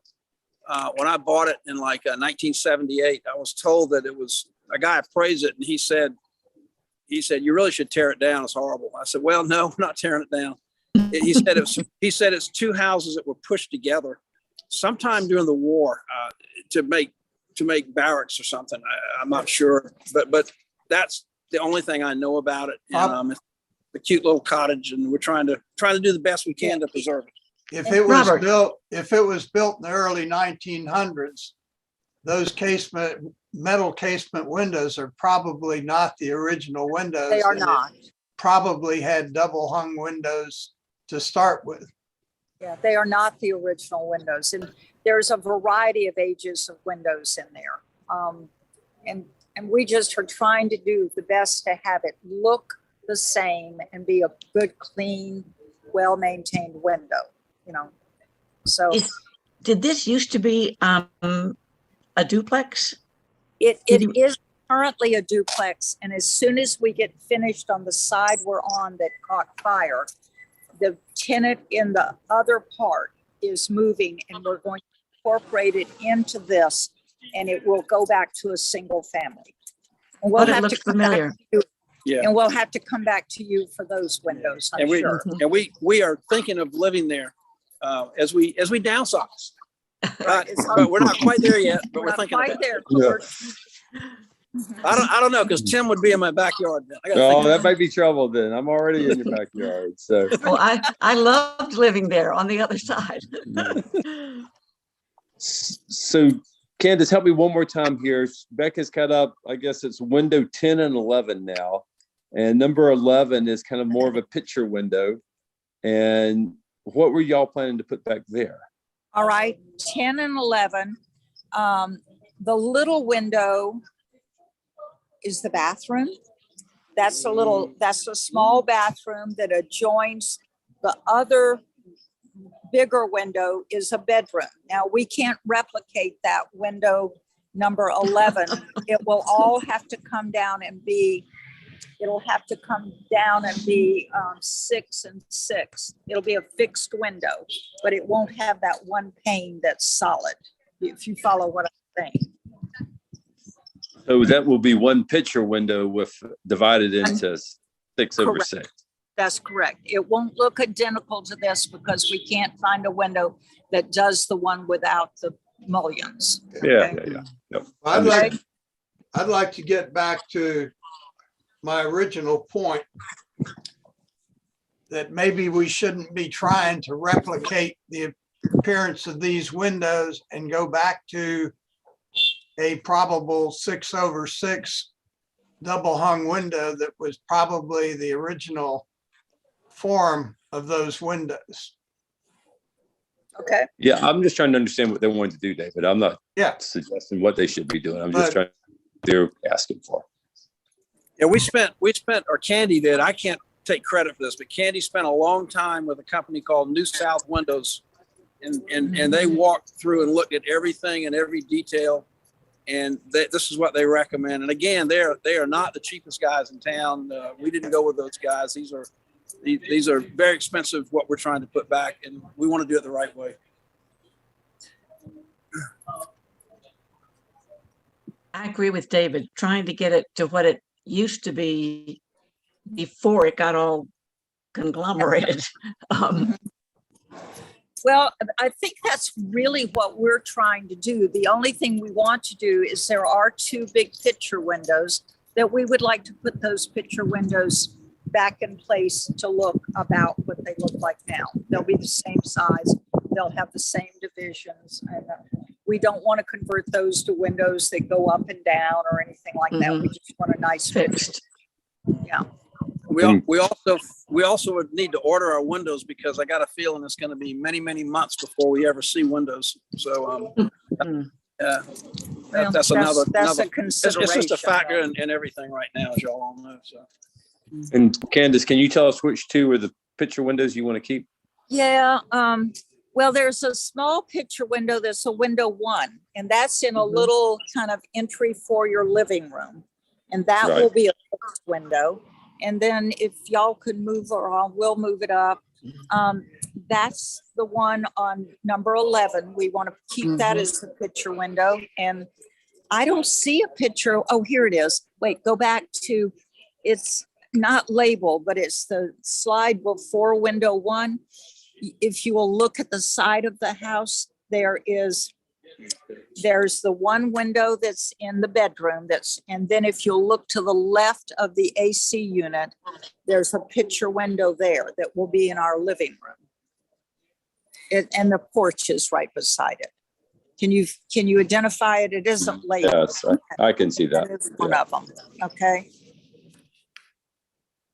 Okay. So All there's right, 3 and these have picture the windows. simulated, and these have, the windows you want to use have the simulated divided lights. Yes, that's correct. Okay. Okay, thank you. Okay, thank you. Okay, thank you. We're gonna take off, but any more questions? We're gonna go back to my brother-in-law. Jeff, did you have a question? No, I would you be okay going back to original 6/6 type windows? Except for the picture windows? Yeah. Which would probably be the appropriate windows that were there. All they do is change your mullion pattern.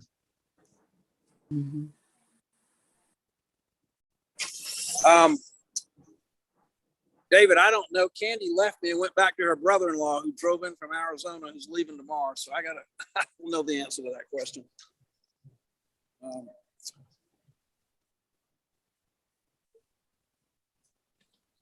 Okay.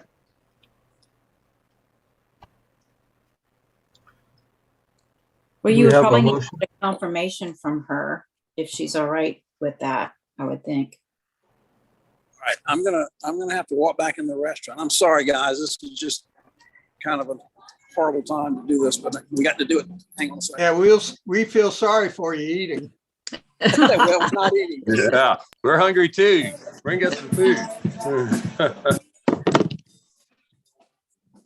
All right, I'm pulling her back out. Hang on a second. Thank y'all for putting up with this. It's an awkward time.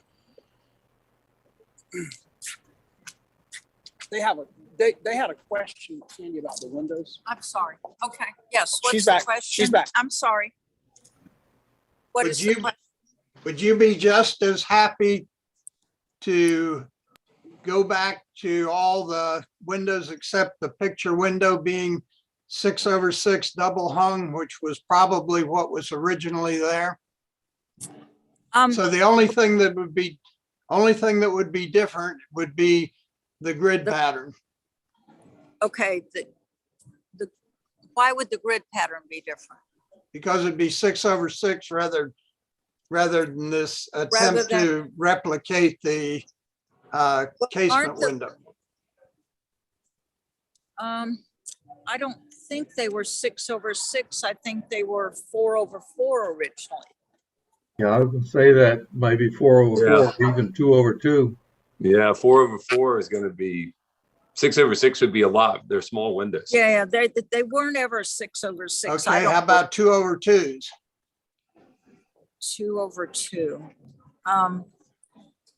All right, so David, I apologize. I don't really know what 2/2 looks like.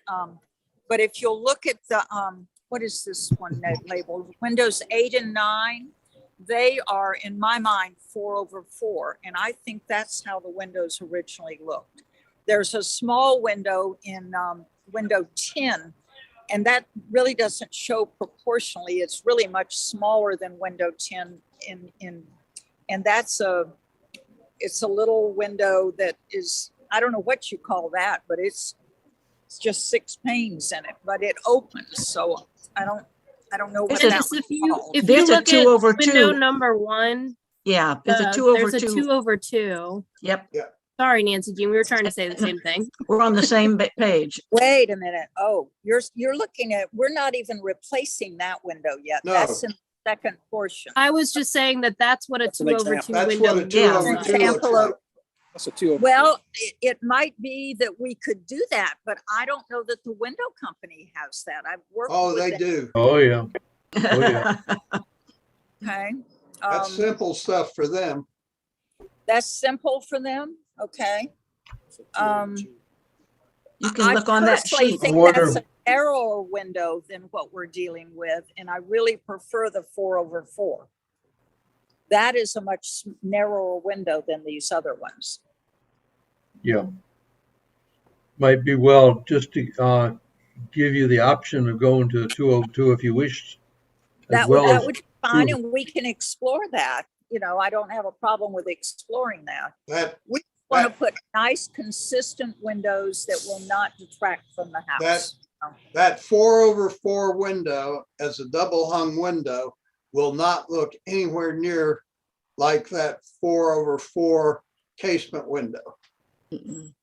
I agree with that, David. So you think we should explore the 2 over 2? You think that, but it has to be wide enough.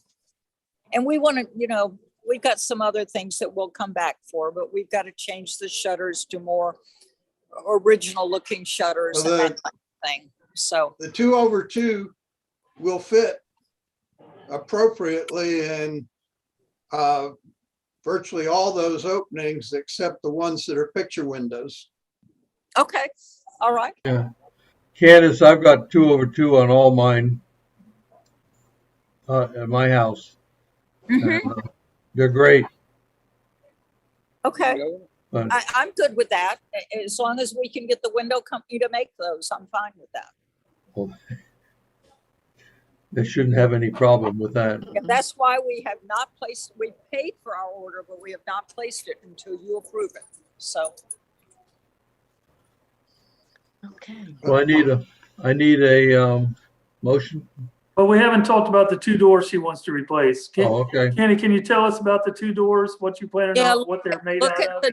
Look at the door. Well, currently, one of them is a solid Luan door at the very end of the porch that goes into the sunroom. And it is the most atrocious door you've ever seen. So we would like to put a door there with all lights in it, okay? And then in the picture, it went away. Anyway, the other porch is a door that swings out on the porch. You see the one door is circled with red, and to the Yeah. right of the red circle is the other door that we have talked about replacing. That is a wooden door that is literally falling apart, and we want to replicate that door and put another door right there. So Will it also be wood? no, it will not be wood, What will it be? vinyl. Probably be vinyl clad. It'll be. Why it'll won't it be wood? Vinyl clad, yes. Mhm. That's the back porch. It's the back porch, Back of the house. back of the house. I'm fine with it. Faces a wooden fence. But we want both those doors to look the same. They are a slightly different size. The one on the sun porch is a lot wider door than the other one, but they would look the same.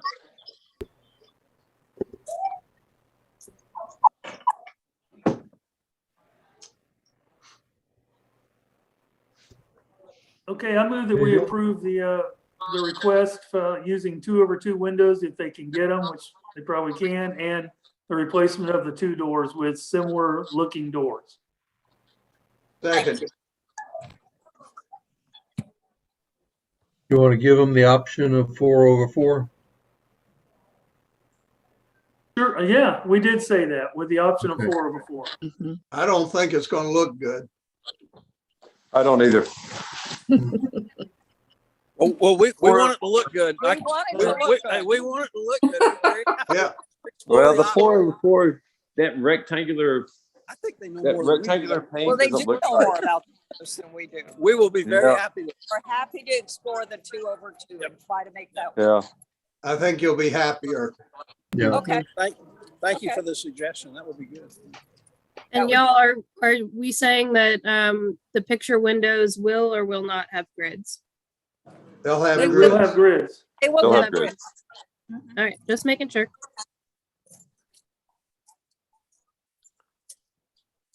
All right. Okay, did we have a second?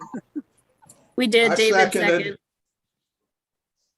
All right, let's respond by yes or no. David, Yes. Beth, Yes. Rachel's not on this. Nancy Jean, Yes. Jeff, Yes. Tim, Yes. and I say yes. So we wish you well. Thank you. We'll Thank you. we'll be back. Go Thank eat. you. Thank you for serving the town. Thank you. Bye-bye. Bye. Y'all, for this next one, Mr. Harrington is at his daughter's Christmas pageant. So he did let me know that he probably wouldn't be able to miss that. He did just want to say that that the work is very minimal. And my assessment was the same, that the addition is under an existing carport. But just to let y'all know that he won't be here. If you want to go ahead and discuss, we can. Anybody have a problem with going ahead and looking at it? Nope. No. Let's look. I looked at it before. It looks pretty good. So this is the existing structure. Mm-hmm. An open carport on that side.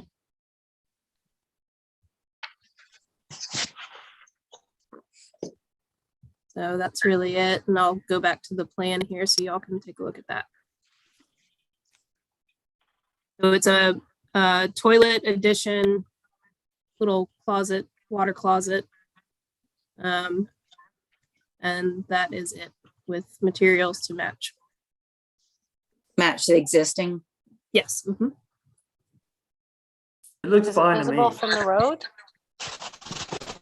Yeah, this is, you can't even see Cuthbert. I think you can see down here on the site plan. So this is the accessory structure back here. I'm pretty sure you can't see it from the road, but I can't 100% confirm. So I'd say I'll make a motion that we approve as submitted. And I second. Okay. Thank you. All in favor? I'll take roll. David, Yes. Beth, Yes. Rachel, Yes. Nancy Jean, Yes. Jeff, Yes. Tim, Yes. and I say yes also. So very good. Time to proceed. Hallelujah. The next one is 141 Gadsden Avenue. Addition of an enclosed porch. Is the We're here. you here? Yes. Good. Please tell us about it. Hey, good evening, everybody. It's Jack and Sarah Frost. We're at 141 Gadsden Street. What we're looking to do is put on a gabled screen porch on the back of the residence. It's also going to have a component of a deck that's covered. However, it's not going to be screened. This addition on the rear of the residence is not visible from the street. And for all intents and purposes, it's only visible from the rear of 128 Linwood Lane, which we also own. And so what we're looking for is just some approval to put on this screen porch. And also we're looking for some approval to do some painting, actually paint the entire residence, the brick, a white or a very light shade of gray color. So I guess our request today is kind of a twofold, one for the screen porch and one for the brick painting. As you can see, we have some drawings here, the elevations for the screen porch. And so we have our architect and our contractor on the line as well to answer any questions. But we believe that at this point the rear porch is within guidelines, both under guideline 24A as being in addition to the rear of the house, and under guideline 62, which doesn't even address rear addition for porches. It just addresses side and front porches. So anyway, we're happy to take any questions that you have.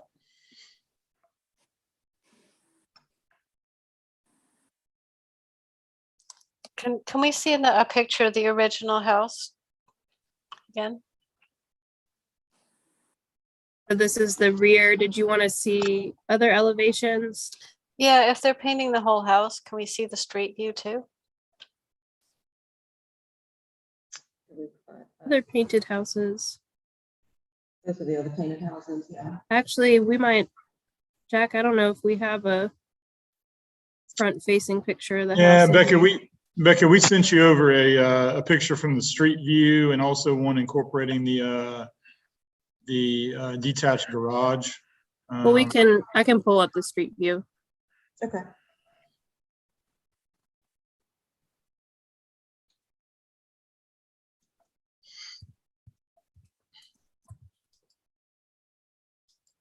Can y'all still see my screen? Yes. Okay. Want to make sure I don't pull anything weird up. Yes, that's your screen. Well, it's my husband's computer, but it's his work computer, and he works for Somerville High School, so I would hope there's not anything bad on it. Well, Street View seems to have a lot of trees. Yeah, I think the last street view I saw from Google Maps or whatever, it's a bit obscured by some trees, but I think that the important aspect to note at this point is that this residence on Gadsden Street is not historically significant in any way, other than that we are within the boundaries of the historic district. This is we're not even positive of the date of construction, but we're estimating a 70s era brick ranch, which is not historically significant as far as the town of Somerville goes. And so what we're trying to do here is actually bring it a little more in line with some of the other What's the street number? It's 141 Gadsden Street. Okay.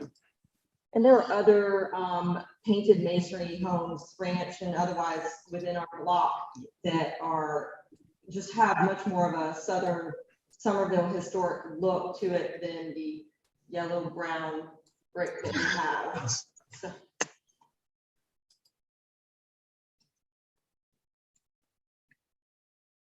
But I included all of the pictures, but I'm just double checking. If I email you one, would you be able to pull it up?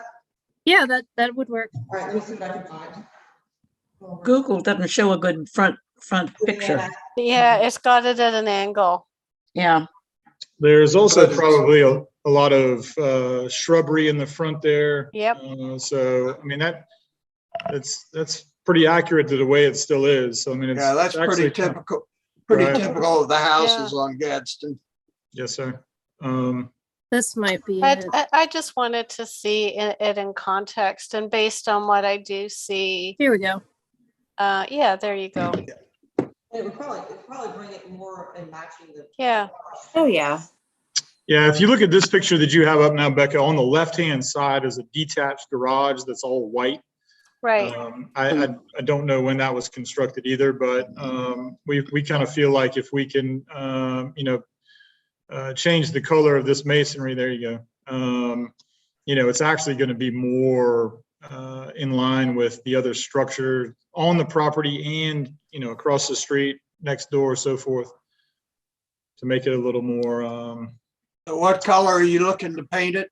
So we're looking to do it as a white or a very, very light gray. We don't have a color picked out. We wanted to get the overall approval for the painting at first. I know that in earlier discussion in tonight's meeting, Rachel mentioned the whitewashing or the painting of brick when we were discussing 212 South Gum. So it's going to be something along those lines. We'll make it look good. I don't have a color name for you at the moment, but white, light gray, something along those lines. We're not usually enthusiastic about painting historic brick, but newer brick, I think, lends itself to being painted, although at 1970, you're pushing an antique here. Now it's almost 50 years old.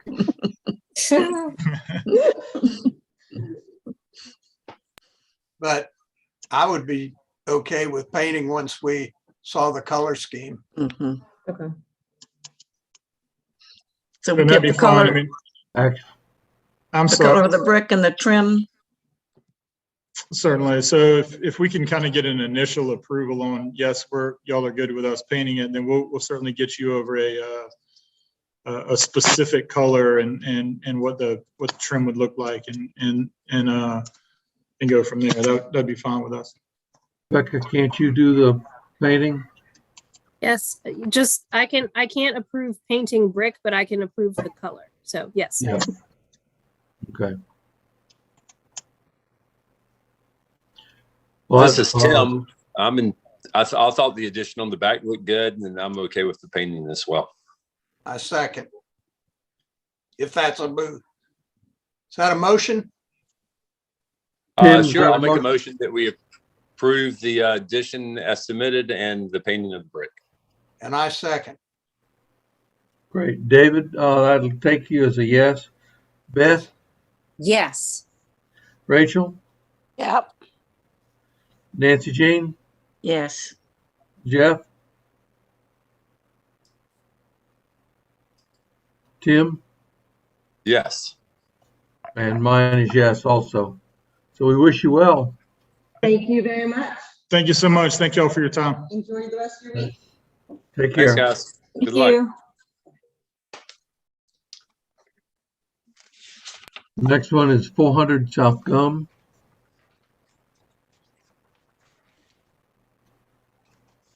The Brawlers. Yep, I am Patrick Orphis. I'm the architect on the project. Scott and Janine Bronner are also on the line. Great. I appreciate Tell us about it. everybody hearing us tonight. Yeah. Yeah. So the Bronners purchased this house within the last year. We sat with you guys a couple of months ago on part of their kitchen renovation within the existing house. And now what the Bronners would like to do is a real master suite addition. The current home doesn't have a master suite, and there's not a lot of good space to be able to provide one. So we're planning an addition off to the side, which has kind of a breezeway connection that includes a laundry room, and then a 1.5 story addition, which includes the master suite itself with a bedroom, bathroom, a couple of closets, and a little bit of a loft space. The idea here is to match a lot of the detailing of the existing house with a couple of minor changes just to differentiate it from the original 1800s feel. Things like rafter tails that don't exist on the main house, again, just to differentiate it. One of the comments earlier tonight was if anybody ever wanted to come back and remove that portion to make the existing house just what it was 100 years ago, this does allow that type of a scenario. The big issue we had in the design portion of it was getting the stair up to that kind of 1.5-story loft area. So what we did was design something that mimics a historical porch, a historical piazza, but is actually enclosed. And you kind of see that here a little bit on the south elevation and what would end up being the east elevation. And then second and thirdly, with this submittal is a little bit of a mudroom / sunroom shown here on the north elevation, and then a separate garage, standalone detached garage right here. I believe one of the comments from the zoning review was that this was too far over the setback line, and there is a dimension on the site plan of 5'4" to the wall surface, showing it outside that 5-foot setback. So I believe we are in compliance with that 5-foot setback.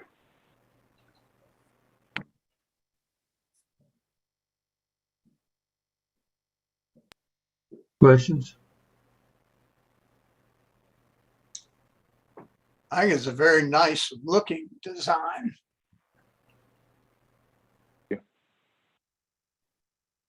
I like it a lot. I think you've done a really nice job having the hierarchy between the mains, like the original and the new. And Thank you. That was really important, something we tried to pay a lot of attention to. Did well. You did it really, really well. So really, really happy to see that. Can you just go through the drawings once more time? So here's the site plan. Can you show me the, right. So when I'm looking at this, the front door is on the bottom of the page, correct? That's correct. Yep. That is the facade that faces Gum Street. Okay. And this and is now right on the please- corner of Gum and 3rd Street. Yeah, and please show the elevations again then.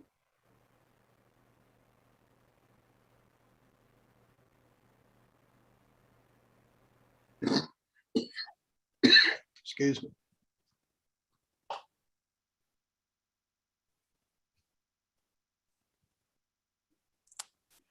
Well, I don't have any comments about the architecture per se. I think you've done just a really nice job in putting your addition and having it be a nice complement to this home and to the historic district. What about colors? We were planning to match the existing white of the main house, and the roof was going to match the existing, which was just replaced to be, I believe, antique bronze is the color. Okay. And then white window frames? Is that what's White there? siding, yep, white trim. Yeah.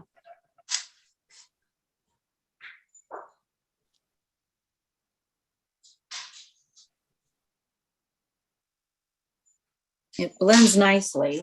I like the design. Are we happy if I make a motion to say we approve this? I'll second. Fantastic. Please answer yes or no, David. Yes. Beth, Yes. Rachel, Yes. Nancy Jean, Yes. Jeff, Yes. Kim, Yes. and I say yes as well. See, we're really working on our neighborhood over here. Thank you all very much. That's great, guys. Good luck. Thank you, everybody. Yeah. Thank you. Thanks. Thank you. The next one is on Hickory Street, 105 Hickory. Yes. Hello. Renee, tell us about it. We just want to purchase a shed. We recently bought this property. Somebody's got feedback. Hey, Renee, if you're using multiple devices, you're going to need to mute the sound on all but one of them. I'm not using multiple devices. Over here. We have two. I'm showing two Renee's on here. So let me remove the second one that you're not speaking from and see if that helps. All right, let's try again. Okay, We just purchased this property about a month ago, and there's no garage on the property or no storage unit at all. We want to purchase a storage shed to put on the property. It's a wooden shed. The company that is building it for us will match the colors and the shingles. So the color will be the same as the house. The house is brick. It's a light gray brick. The color will be the same. The roof will match as closely as we possibly can. And it will be placed behind a 6-foot privacy fence, which has not been built yet, but we do have approval for it. And will be built as soon as the contractor can get to it.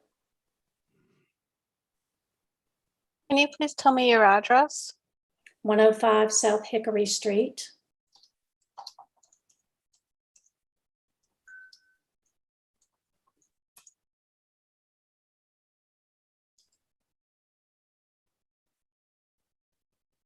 So this will be behind, obviously behind the house. And will it be able to be seen from the street? Well, like I said, there'll be a 6-foot privacy fence, but part of it will be able to be seen, yes. The top, I imagine. Yes. You have a street view of the house. Yeah. There you go. Does it sit on any type of foundation? I believe they're going to put it on blocks. Okay.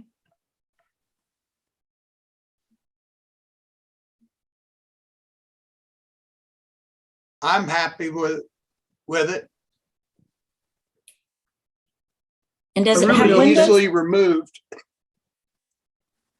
Pardon me? Does it have windows? What? It will be on the left side of the house to the back. Left, okay, all right. Is this visible from the street? Part of it will be visible. It will be behind a 6-foot privacy fence, but the top part of it will be visible. Mm-hmm.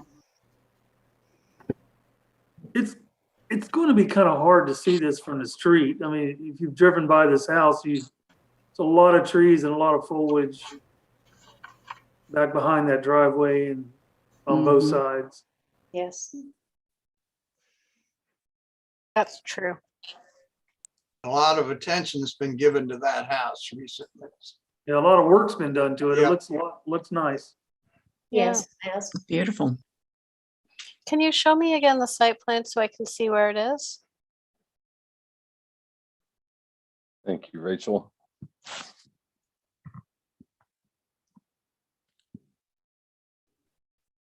So you're going to So set that it right up privacy close. fence-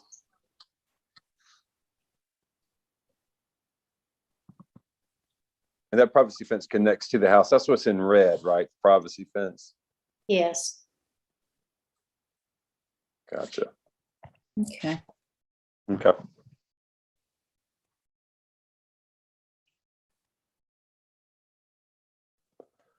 I don't see a problem with this. You're screening it mostly from the neighbors, and it looks good. Yeah. Would you like to make a motion, Nancy Jean?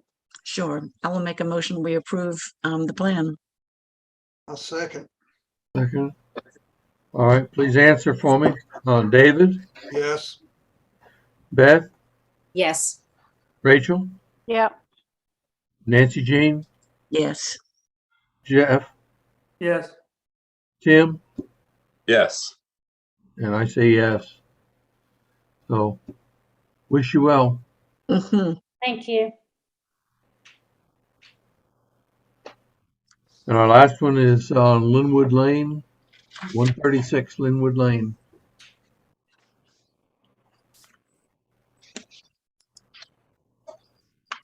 We have a Wimberley. We're here. Please tell us about it. Okay, we're a busy little corner. We've had now the third in a row in our little area. We're just adding a detached garage. If you look in the back, it's a rectangular 3-bay garage with a side kind of storage area. It's very far back in the very far back corner. if you could see it from the street, but you have to look pretty hard to see all the way back there. It's going to be a simple rectangular 3 bays, black metal roof that matches and white siding that would match the same color as the existing house. Show me the site plan again, because I'm confused when I'm looking at this house on Okay. Google. So Like, if you is look at there the- not a garage back there now? No, Is that on a neighbor's property? no. Okay. Becca, move forward one for me if you don't mind.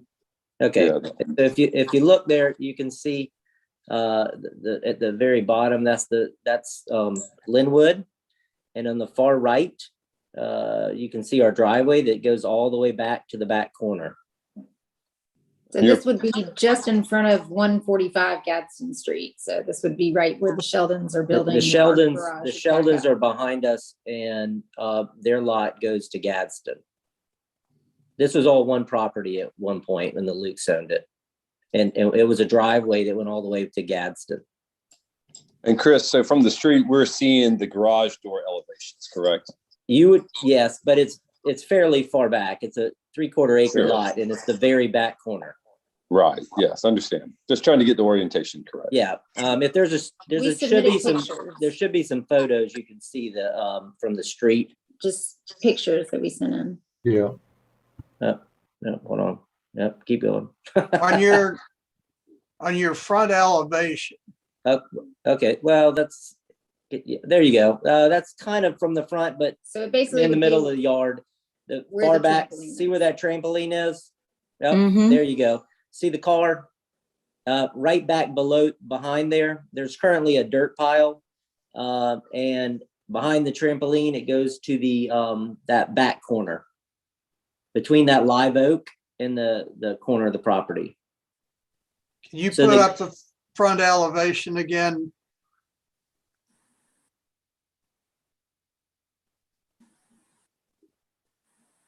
Am I seeing something weird, or are those garage doors tall compared to the person door? No, they're higher doors. I mean, they are definitely higher doors. Yes. They're higher than normal. Yes, they're a 10-foot high door. Okay. All right. Oh, wow, that's tall. Yeah. Do you have big trucks? They're actually 10 by 10. Chris, is there a reason that you wanted the height? Y'all have a boat or a truck or something you're getting in there? That's to accommodate a boat or other things that would need to have that height. Yes. When you give up medicine and go into long haul trucking? Exactly. I'm gonna run a garage out of the back. He's kidding. He is absolutely kidding. No, I have to have some lifts where I can No. raise cars and change oil. absolutely false. All of that. Would that look better if there were a transom over that people door? You know, we may put another kind of a half kind of a shed that goes over it just for definition. I think you can look at the photographs of our house now. We could probably simulate it to our side door. Yeah. Let's see, where's the photograph of the side of the house? If you can go back, see. you'll see there was another one. There you go. Right Yeah. there. You see how it comes out like that? Yeah. Mhm. It will be probably another roof that is similar to that, either that profile or one that comes straight down with some brackets to the side to cover the door. So you want to do that over the door? Okay. Over the door, yes. Over the main door. And Chris, is that door a solid door? Are you going to put panels in it or half glass? It's probably going to be a solid door. Well, no, I think it's supposed to look like. No, it's going to be a solid. The plan would be a solid door. How about this one that's submitted with it? The one, is it Yeah. something like My that? wife, I think. my wife submitted that. I would prefer a solid door just for security purposes. Oh. You're busting me. I did not see that. So thank you, Tim. When you say solid door, are you talking about a 6-panel door? Yes. That's yes. our back door right there. Similar to that, but with no windows. Okay. Right. Okay. And Chris, I think what we're trying to get to is not a flush door, which is a smooth door. It just needs to have 6 panels in it, so that Correct. it Right. emulates similar. It will be a panel door. Yes, it will have definition. It won't be a flat. That's what we were trying to get to. It won't look like an industrial steel door. Right. And Yes. look, the pictures you showed of the garage doors. Yeah, Those are great. They look great. Is that the look you're looking for? Is that an actual picture of the garage door, or is No, that one we you have saw not. somewhere? We have not picked them out yet, but it will be somewhat similar. It'll match in some fashion. It preferably with the windows at the top and then a longer bottom, like in the top quarter. Right. Mhm. And I think that was going to be typically our approval is with knowing what the garage door is going to be. Right. So I think if you're following this look, at least from my opinion, this looks pretty good and would be okay. But it would need to mirror something like this. And you'll just have to be careful with those extra high doors. Right. The amount of light at the top of that, you probably need that panel to be larger than you normally would, because otherwise it'll make those vertical panels way too tall. Right. And that may be part of what David was talking about. If you go back to the front elevation. Yeah. David is on actually David, you want to say hi? I think David's on. But you can kind of start to see that going on there. So you just want to make sure. And actually, I was talking about David Price, not David McConnell. Oh, okay. But anyways, when you go there, you can kind of start to see that. So just make sure you keep that glass large enough up there. So, okay. But I think it's a great looking shed, and I would suggest that we approve it. Thank you. Is it at its maximum height? Tell me what you mean by that. Is the top of the roof at the maximum height allowed? We don't have a height restriction anymore for garages and storage buildings, accessory structures in general, as long as they're not taller than the house. Council did away with the height limitation there. Okay. Okay. The only thing I would say is if he's going to change the design of the door, we need to approve that. And also, if he's going to have a stoop on that other door, we need to approve that also, because it's not in the design. I mean, I would say we want him to do something over that door. I agree. Yes, I agree, Rachel. It as it is unacceptable.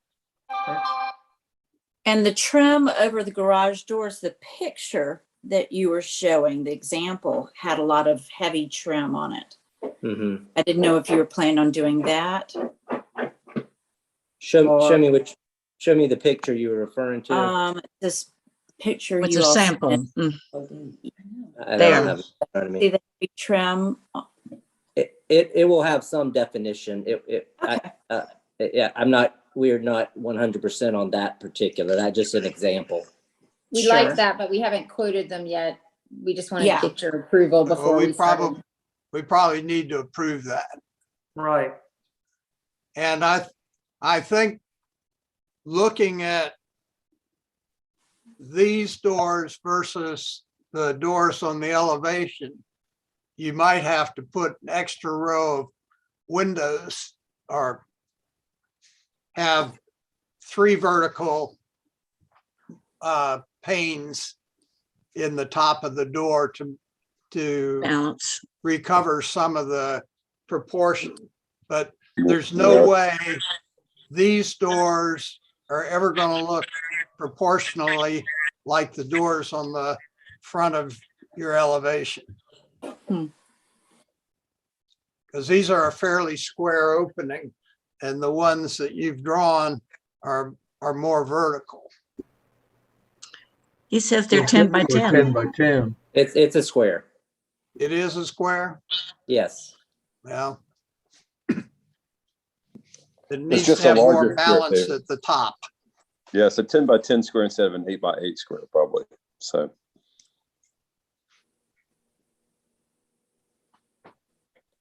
But other than Nope. that,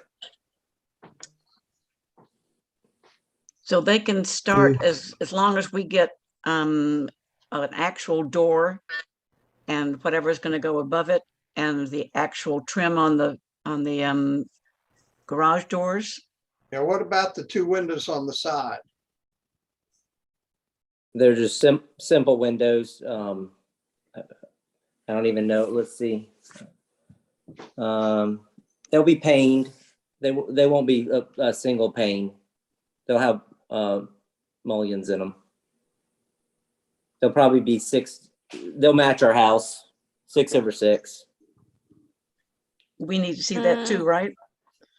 Yeah. Rachel, was your question about the height? Did that have to do with changing the pitch of the roof to make it a little bit steeper roof? Well, I mean, my thought is if, I mean, it's on Linwood, which is a beautiful street, and the home is a beautiful home. But the home has, dormers in the roof, has a slightly steeper roof, and there's just a little more like texture and articulation. And it just feels like the roof is a little squat because the doors are so big. Mm-hmm. And so, I mean, I get it. It's a garage. I get it. It's at the very back of your property. But I'm not sure that it is as nice a match for your home as it could be with some very minor changes. It would be more graceful with a steeper pitch. Yep. Like slightly steeper.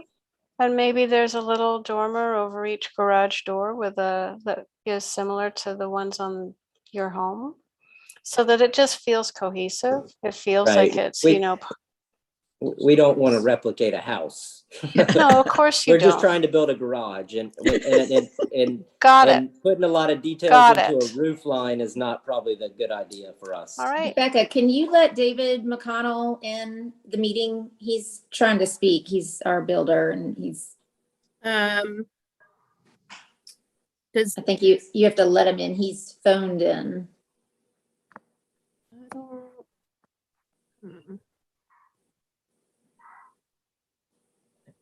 All right. Ask him to try now. Okay, can you hear me now? Yay. Yeah. Yay. No, I was, no particular comment. It is getting very large if we were to increase the roof pitch. It is a pretty big garage as it is, but whatever the committee would like, we can adjust.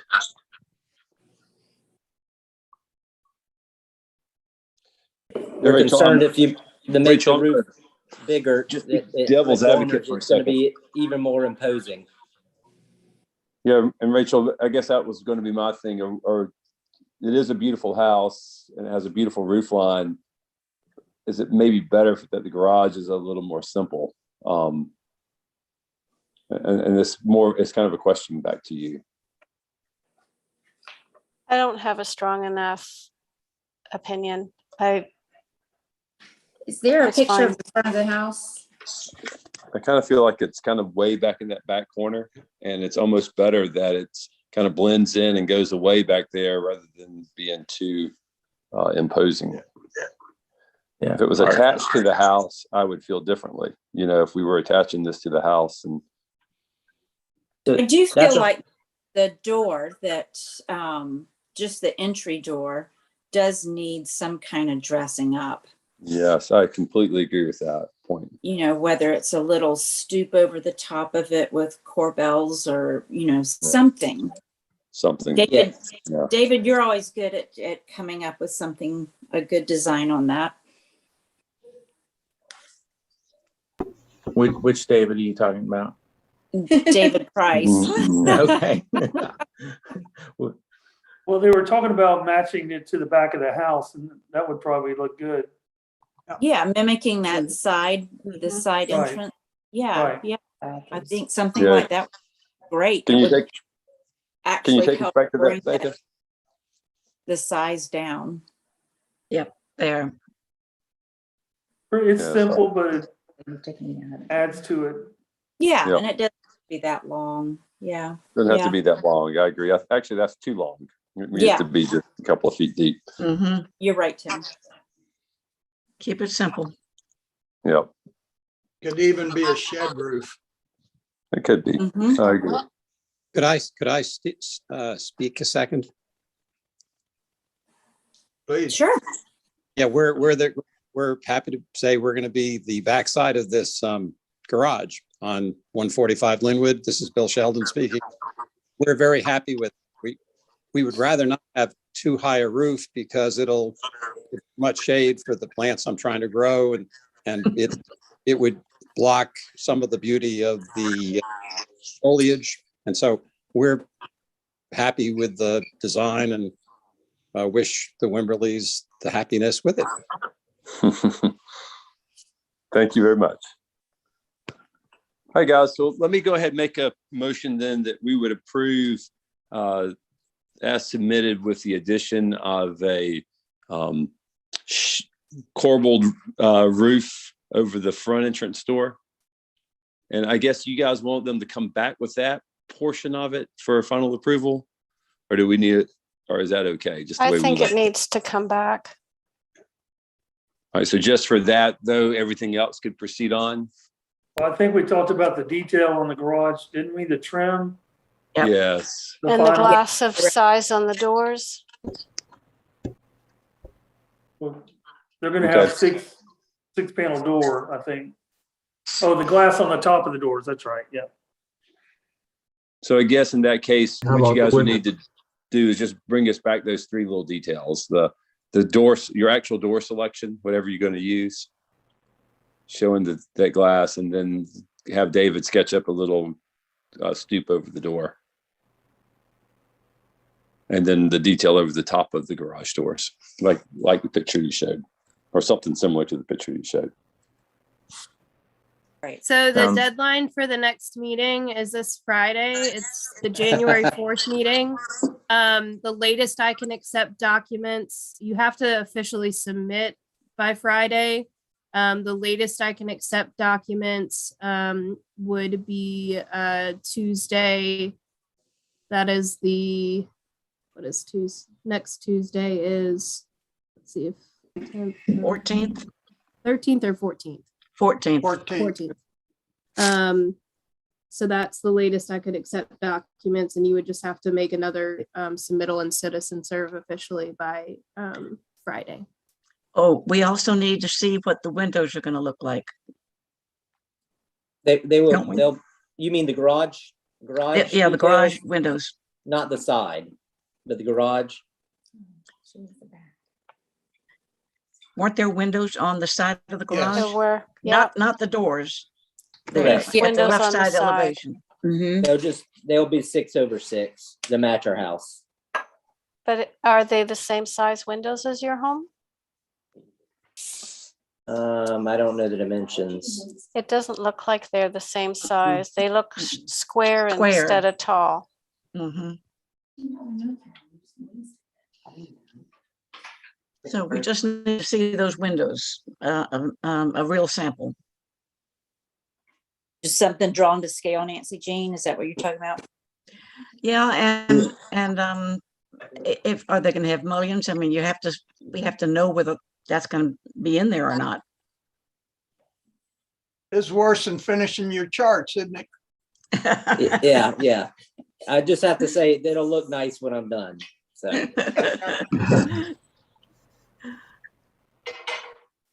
Okay. All right. They're easy fixes. Yeah, simple. Yeah, if y'all have any questions, you can just circle back with me tomorrow, and we can go over, the comments or any questions y'all have. Okay. But just make sure you get that submittal in by Friday so we can get you in on the next meeting. Very All right, Sounds y'all. good. That is the last item we have on the agenda. So unless y'all have anything for me, I don't have anything particular of note for y'all. Awesome. Well, then, good night, Well, everybody. All Thank right. you Good night, all. everybody. Have a Need a Merry motion. Christmas. Yeah, we Merry will. Christmas, everybody. Yeah, y'all have We a need a Merry motion. Move to Christmas adjourn. and a Happy New Okay. Year, because it'll be, both have gone past before we see you again. All right. So I hope y'all have a great holiday season. Thank you Everyone too. Thank you. Y'all too. Yeah, Bye-bye. don't get breakthrough COVID like I did. Oh, no.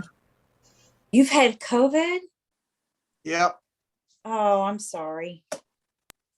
Everybody in the Family. 3 families had, and everybody is fully vaccinated and boosted and Well, you look does great. nothing risky. So it happens. Oh, wow. You didn't get too sick? What? You didn't get too sick? No, I thought I just had a head cold and chest cold until Thomas called and said he'd lost his smell and tested positive. And so I tested, and that started the ball rolling. Keep it to yourself, David. Yep. Yeah. Yesterday was my Good first luck. day out of quarantine. Oh, yay. Well, have a good Christmas. Yeah. I'll Yeah. take care.